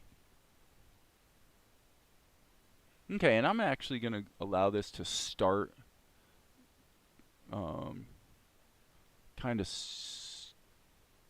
just kind of start right into the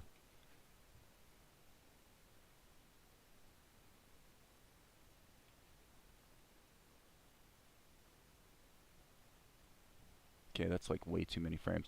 What I'm going to do is I'm actually going to speed this up.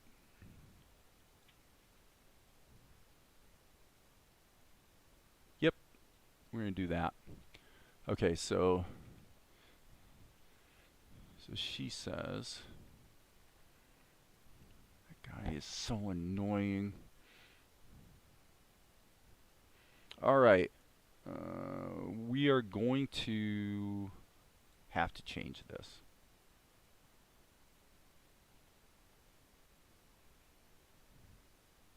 We are going to have to change this. This is happening too soon. So we're into editorial here, folks. I'm going to make a couple tweaks. Boom. Yes, that really needs to be, yeah, there we go. Boom. Yep, okay, so now, let me just check something here.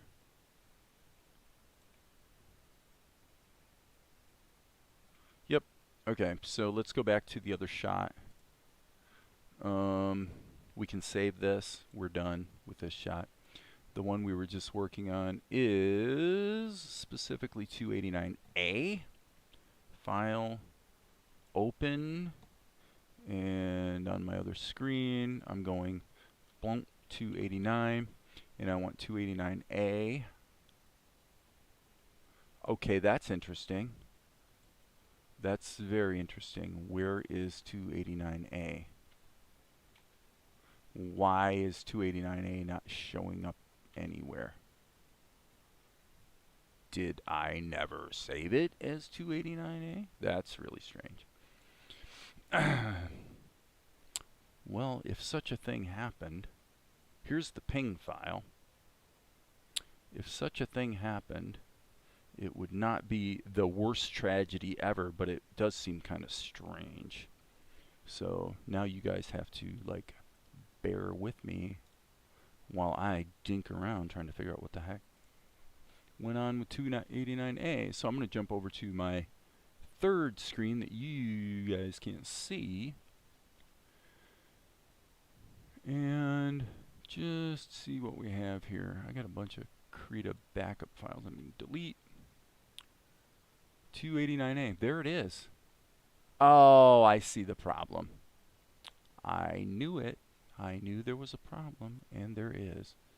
Okay, so for reasons I will not try to explain at the moment, all of the file names begin with a minus sign, and that goes back to when I was actually dealing a lot with OpenToonz. Okay, so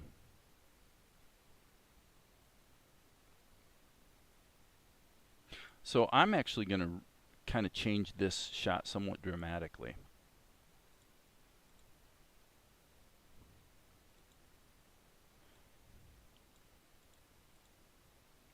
Okay, so I'm going to grab this back here so that I can do actually pretty much precisely the kinds of tweaks I had described earlier when I was talking about why Krita and not some other program.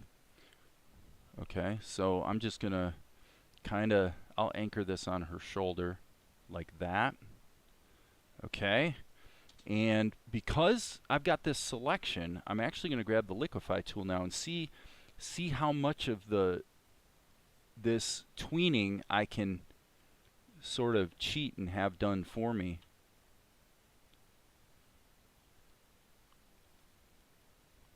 Like so. Okay, and we have a little bit of latitude just because she's going to be in motion. But basically, that worked. Now I'm going to go back here, and I'm actually going to drag this back to here so we've got even one more. And I'm going to use the same basic situation here, but this time I'm going to anchor it back here. So the idea of what we're trying to do here is give the sense that she falls into a dejected sigh before she decides to turn and notice what's going on behind her back at the house. Okay? So this would be here, and then so the shot has now been changed to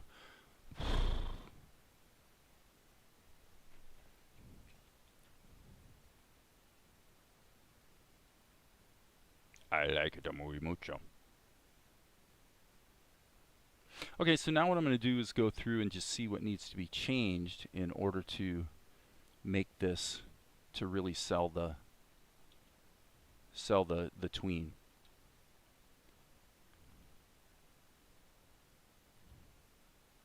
Okay, she's in strong motion there, so okay, there that is growing. We don't want to have things changing volume too much. Little bit we can get away with. Not too much. Okay, if her arm began to cover that, that would be fine, but we want the length to be pretty consistent. Whoa, that's not good. So I'm going to actually make an adjustment here with my... Okay, stupid. You really might want to have the right brush. And then this thing, I wish it would remember my settings. I never, ever want this to be in curve mode. The interpolation is only damaging in my experience. Okay, so 1, 2, 3, 4, and I would say this, let's just kind of hide that, like so.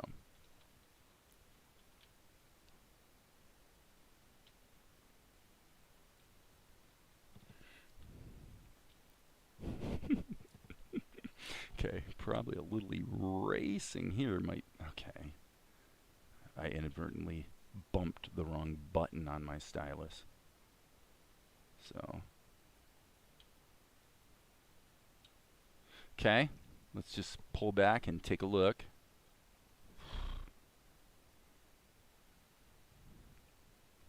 Okay, so now the only caveat being, normally we want about that half second or so.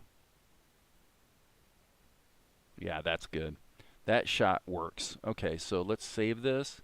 This is 289A. We're going to re-render this and then cut it back into the show. And you guys will probably agree with me that it is a little bit improved, and we've solved the problem of continuity that we had with the fact that she was standing up straight in the prior shot. So we'll close that window, transition back to here. And now we're probably going to have to make some tweaks on the... Yeah, this has got to... I'm going to just actually take this out and re-add it to the shot here.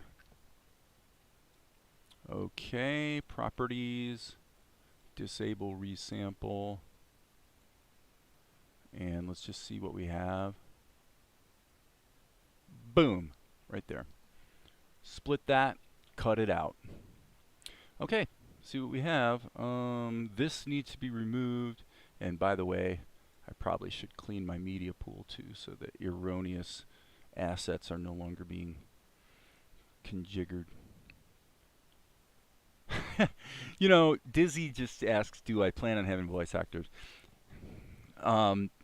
Yes, but I will wind up doing a lot of the voices myself. So, one thing I really am kind of expecting to do is I expect I'm probably going to be Mel, you know, because he's kind of, you know, he's a teenager and that's kind of how he talks. And Golik's voice is more like this. Here, my liege, take this elixir. It will help. Or something like that. I don't know. I'm going to figure it out. But there's people keep asking these same questions. It's interesting. It's always, why Krita? And are you going to have voice actors?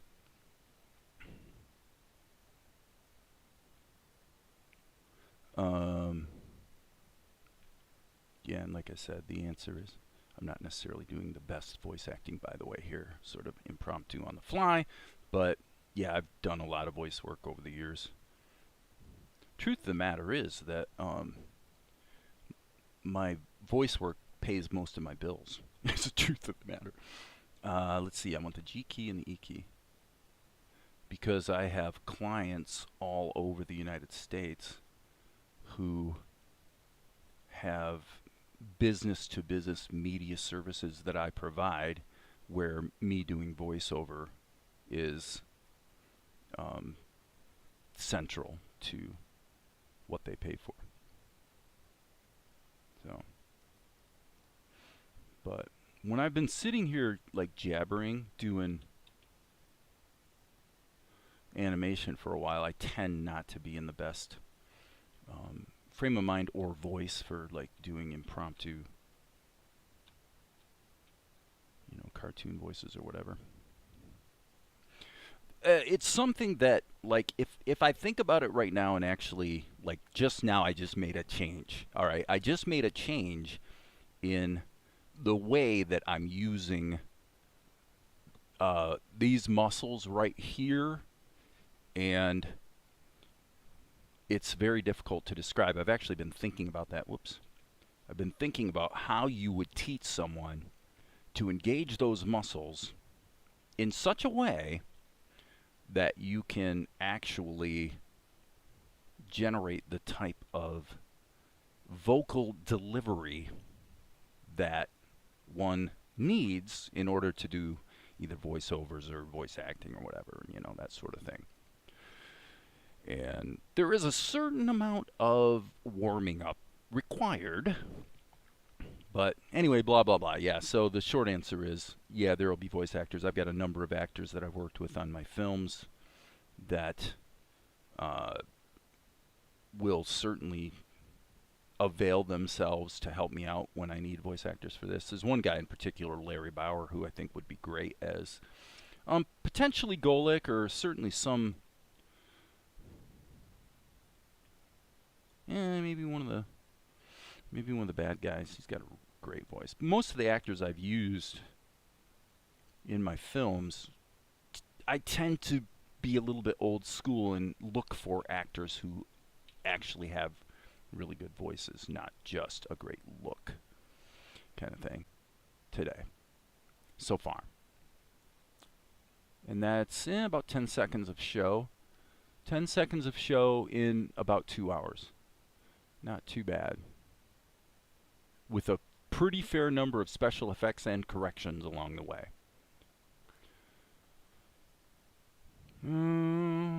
Erupt dark. I can't read. I can't read. I think Russian, maybe. I don't know. So we got this, and now boom. Okay, that might be a little bit long. So let's go. Boom. I actually want to change it there.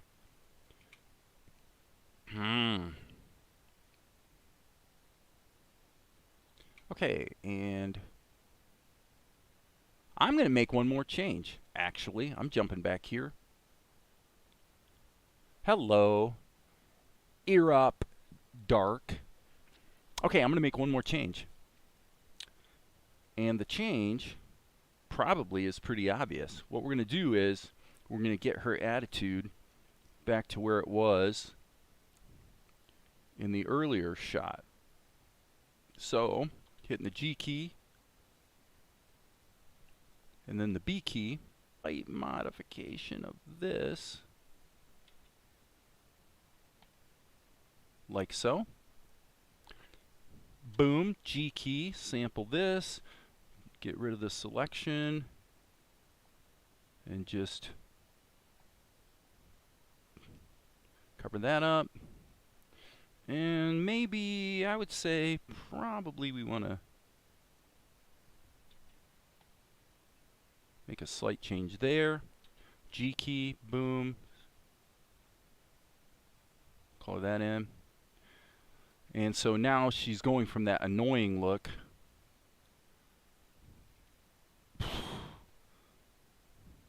there we go. Save that. So these are the kinds of subtle changes that, you know, you just notice stuff, you go ahead and you tweak it, and then you bring it in and see how it worked. And I think in this case it's probably going to turn out to be pretty good, because, you know, here she's kind of annoyed. You have the same thing with live action work. See, now that worked really well. That's happening. Cool beans. So I've got 10 concurrent viewers. That's awesome. Welcome to the live stream, folks. I'm just kind of just doing my work. I've been working for 2 hours. I would say that I expect very soon, before too long, to be taking a break. The break will probably be Not super long, but I would expect to be breaking here before too horribly long. Balder. He is so annoying. Yeah, I mean, my daughter's a fairly accomplished actress, voice actress, singer, blah, blah, blah as well. So she's always available. I can call her anytime, and she'll knock out a voiceover for me. Yep. Okay, so here's what we're going to do. We're going to get on this shot, and it would be good to jump to the script and see what the heck's going on here. Okay, we saw this. You'll be sorry or even. Yeah, here's the voice of Boulder. I think Boulder's going to be talking like this. So you ask about voice acting. I think he's actually going to be a bit of a Cockney Brit. Which doesn't make any sense considering that the story takes place in the ancient Middle East. But it's just a story, for crying out loud. So Tianara looks up and shakes her head, rolling her eyes derisively. Balder walks off laughing. Tianara notices in the distance Carlina and Balder meet up with Gulick. They shake hands. Okay, I'm not going to have them shake hands. We're going to get that out of the script right now. It's good to see you again, cousin. You bring good news? Perhaps, cousin. Our moment may finally be at hand. Excellent, excellent. Tell me all about it. All right, that's what's going on. So this is the shot we're doing right now. It's really nothing more. Actually, this is cool, by the way. Okay, this is a little opportunistic on my part. She says, so Carlina, which is Tianara's mother, says, excellent, tell me all about it. I could see her hands maybe slapping together when she says that. And they go to start entering the house, and then what we're going to do is we are going to cheat in a big way. And it looks like, oh, this is funny. It looks like when I did the storyboard, it looks like I actually anticipated this. This is hilarious. Because the idea that I just got a moment ago, apparently I had the same idea a few months ago. So here's what the idea is. This shot that I just did is actually perfect for this. So I'm going to grab this, bring it over here, go like this, and put it in reverse. That's funny.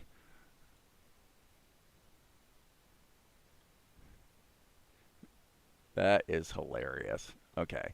So now I don't know if this could probably go on longer. And I think it would work better if it did. So I'm going to get rid of that storyboard image. And so she's looking at them. That's too long. Okay. So we might as well get this in here. This is going to save us having to do another shot.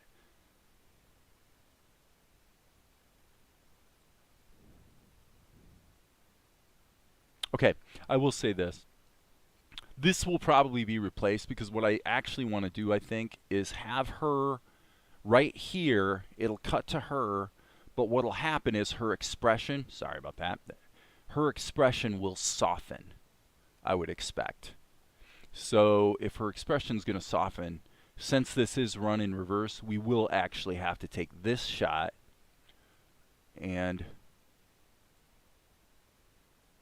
frankly, I say we do it right now.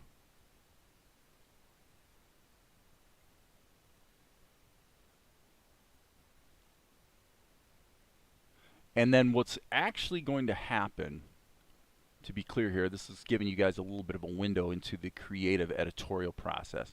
Here's what's actually going to happen. She's looking back. Her expression should soften. We should add a tween here to get her from here to here, so that's a little smoother. And then she goes like this. Then it will cut to this, where she notices the birds out of the corner of her eye. Then it will cut back to this, and she'll go like that. So this shot should actually be split thusly. That's what that will be. But I'm going to do it right now because otherwise I will forget what I had in mind. So she's going to go like this, notice the birds, and then perk up. So, yeah, I mean, that's some pretty fancy schmancy editing right there, and that'll really knock the shot into place. So with that, we're at 289D here, and this is 290. This is 290, so this is going to have to be 289F, which is a horrible, ugly thing. I hate when we get into these letters, but I'm doing it, baby. I'm doing it. I am doing it. So here's T emerged. There's that. Okay, so here's what we're going to do, folks. We're going to grab this, and we're literally going to mirror these frames.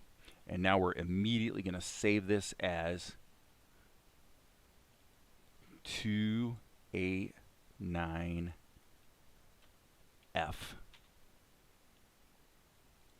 Okay? Now let's just rock and roll and make the necessary changes as briskly as possible. Okay? So this, I said, would take about a second. Boom. Okay? So we need a tween here.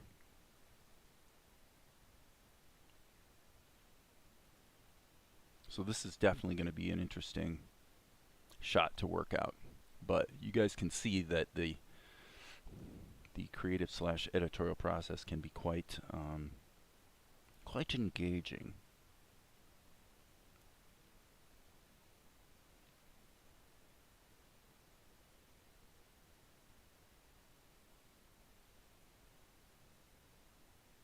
Okay, so we had a tween here, and now what we need is something to deal with this. So here's how I'm going to do this. I'm going to do this in a a way that's going to probably look strange to you guys. I'm going to hit the G key and I'm going to hit the E key, and I'm actually going to just erase.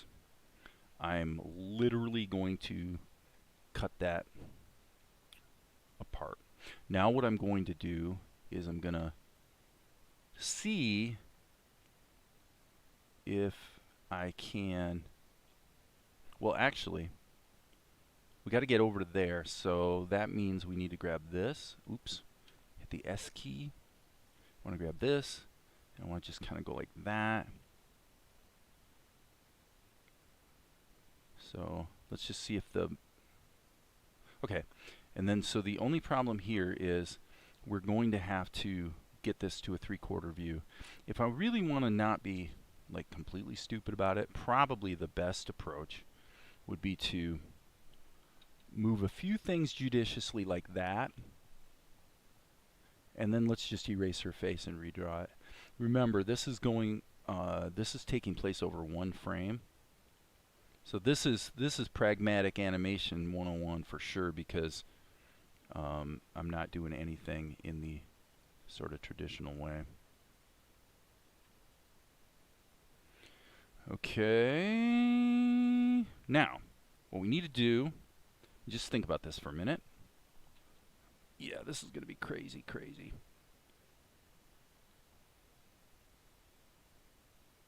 And I don't know if this is going to work. I reserve the right to have this fail miserably, but that's okay. Now what I'm going to do is I'm going to liquefy this like that. Okay.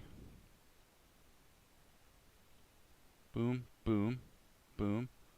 I feel like I want that to be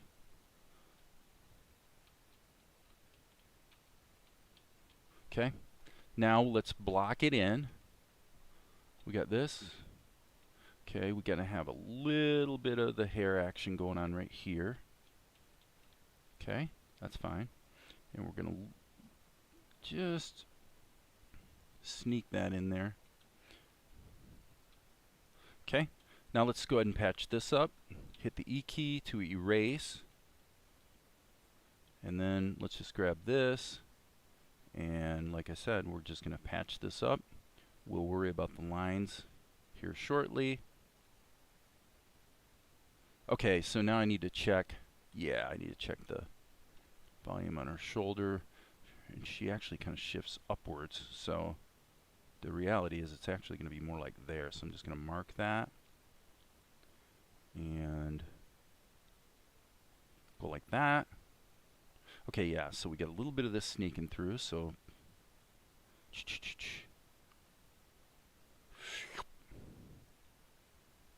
Okay, and now I'm just gonna make some adjustments. Again, we got a lot of latitude here, specifically because this is taking place over a single frame, over a single animated frame. So it's really, really quick. I'm going to do that, get rid of that, and I think we're probably close to okay here on this. Let's see. Okay, that's definitely not quite working. Boom, boom, boom. So yeah, it's a little extreme on the transition. We're going to definitely want some lines in there to help sew it together. And okay, now there's obviously a shift in position here that's not really acceptable. So let me just check this.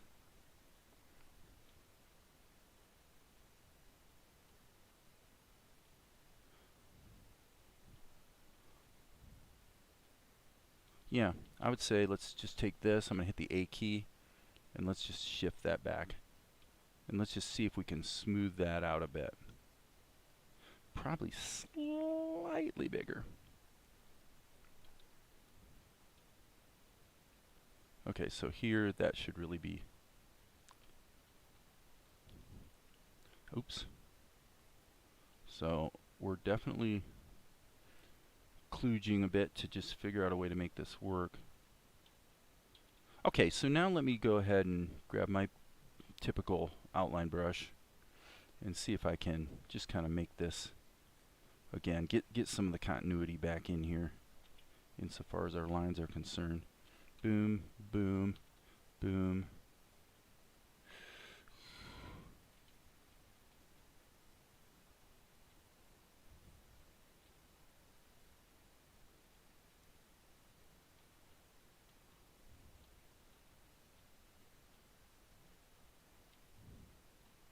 Okay, now this is going to be kind of important. Lines.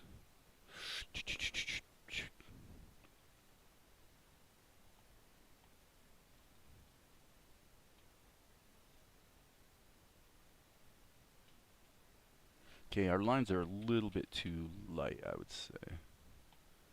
And I'm going to actually hit the M key for two reasons. Number one, I want to look at my shot in reverse so that it forces me to sort of see it with fresh eyes. And number two,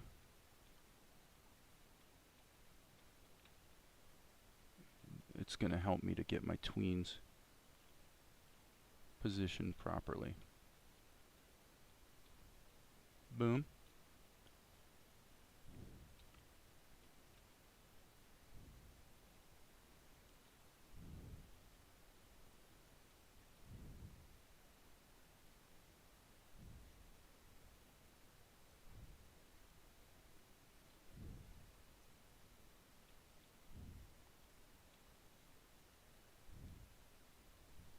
Not quite on the nose.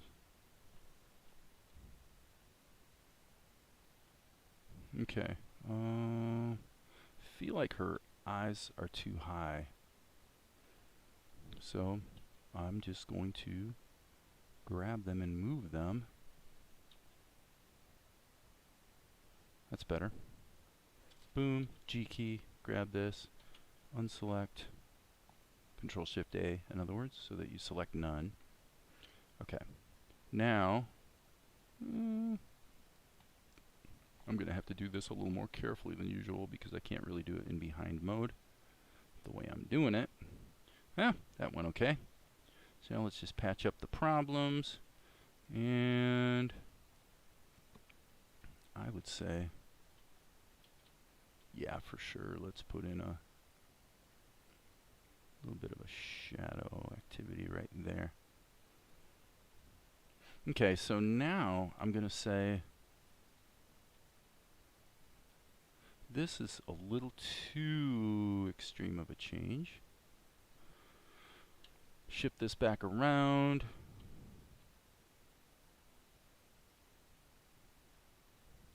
I'm going to actually liquefy this and not worry too much about the distortion it's going to cause, for the simple reason that being that it is a tween,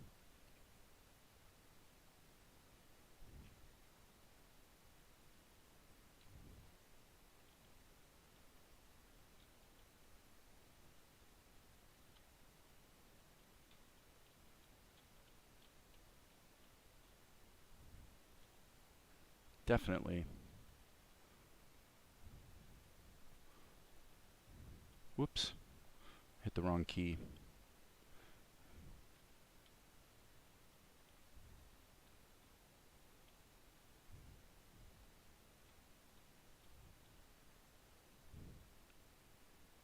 I want to lift everything up a little bit.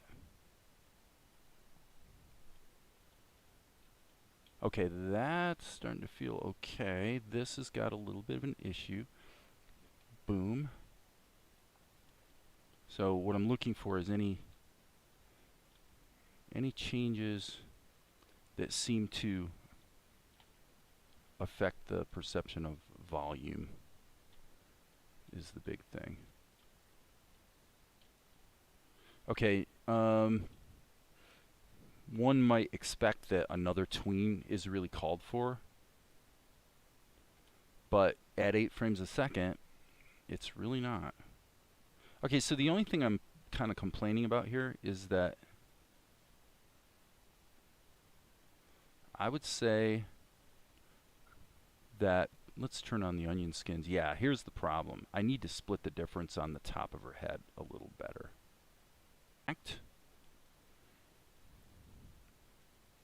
And OBS has reconnected. Bloom.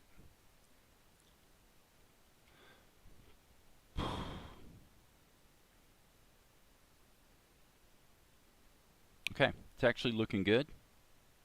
I'm going to jump back to my other screen and just review the plan that I had come up with, because all these shots are going to have to be removed. So she's going to turn her look softens, she turns her head down, notices the birds, and then perks up. Okay, cool. So I'm actually pretty much on track for that.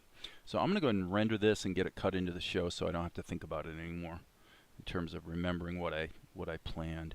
So I'm going to go delete, make that F, delete, make that F, and render that baby out.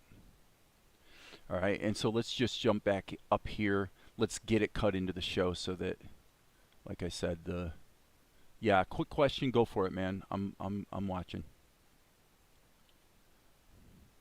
Tools, clean project media. So how much RAM do you have? This is a pretty hot machine. It's got 12 cores.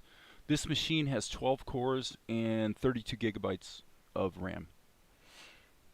But I will tell you this, that one of my clients built this machine for me, put it together, and it has been, man, at least 7 years ago.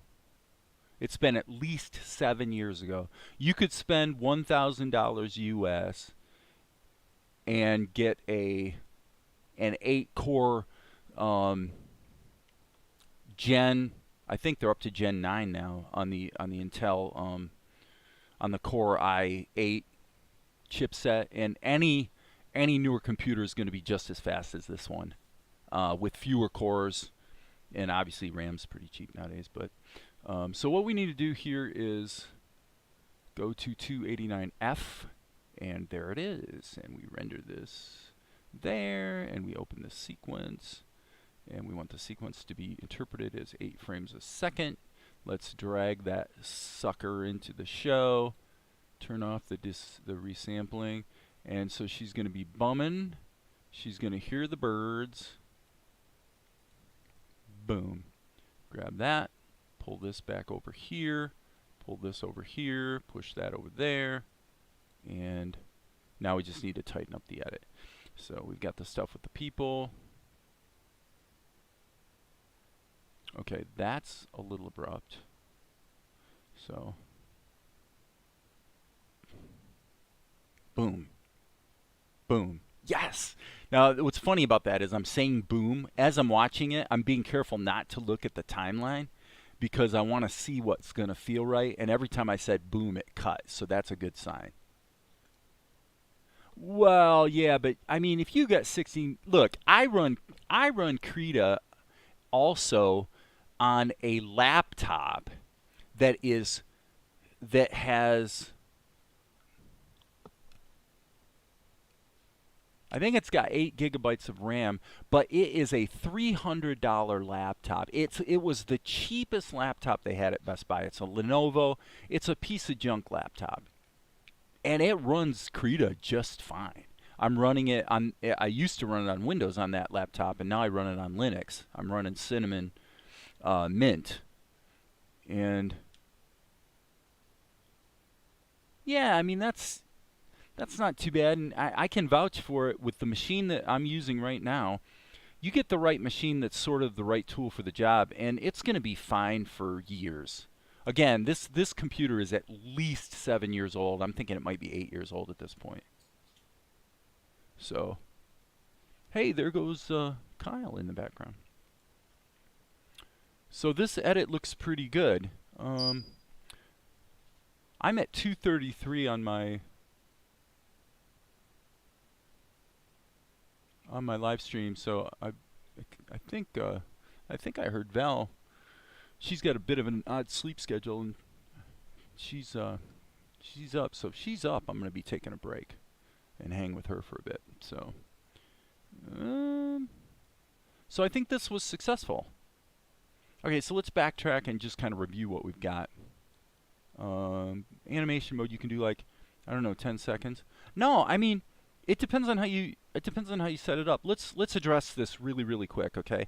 If you go into your settings, what I have found is that if you go to the performance tab, this is what I've got in this particular case.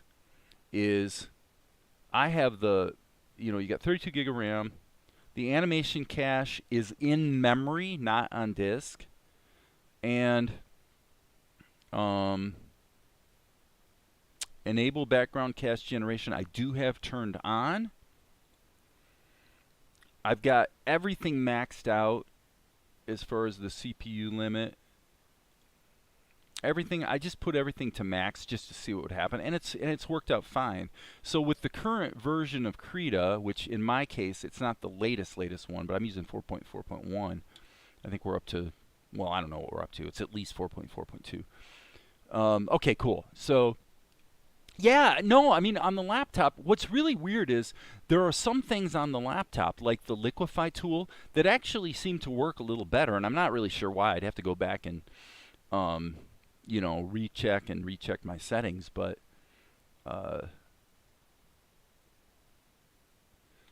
basically what I've been finding lately is ever since Krita got to the 4.4 versions, I would say, stability is way up, way better, and animation playback is really crisp. I mean, so, and look, there's Valerie. So, you know what, guys? That means I'm taking a break. I'm going to go hang with my babe, and I'll be back in probably half an hour or so, is in all likelihood. So I will catch you all later. I'll go ahead and schedule another stream. It might be more than a half hour. We'll see, because I really do need a break. But I'll schedule another stream later, because I'm basically just documenting my work process. You know, I'm just letting people see what I'm doing. So anyway, that's it. There will be more later. Have fun. Think about posting links to the work that you're doing, because I'm definitely interested in that. And we will see you guys soon.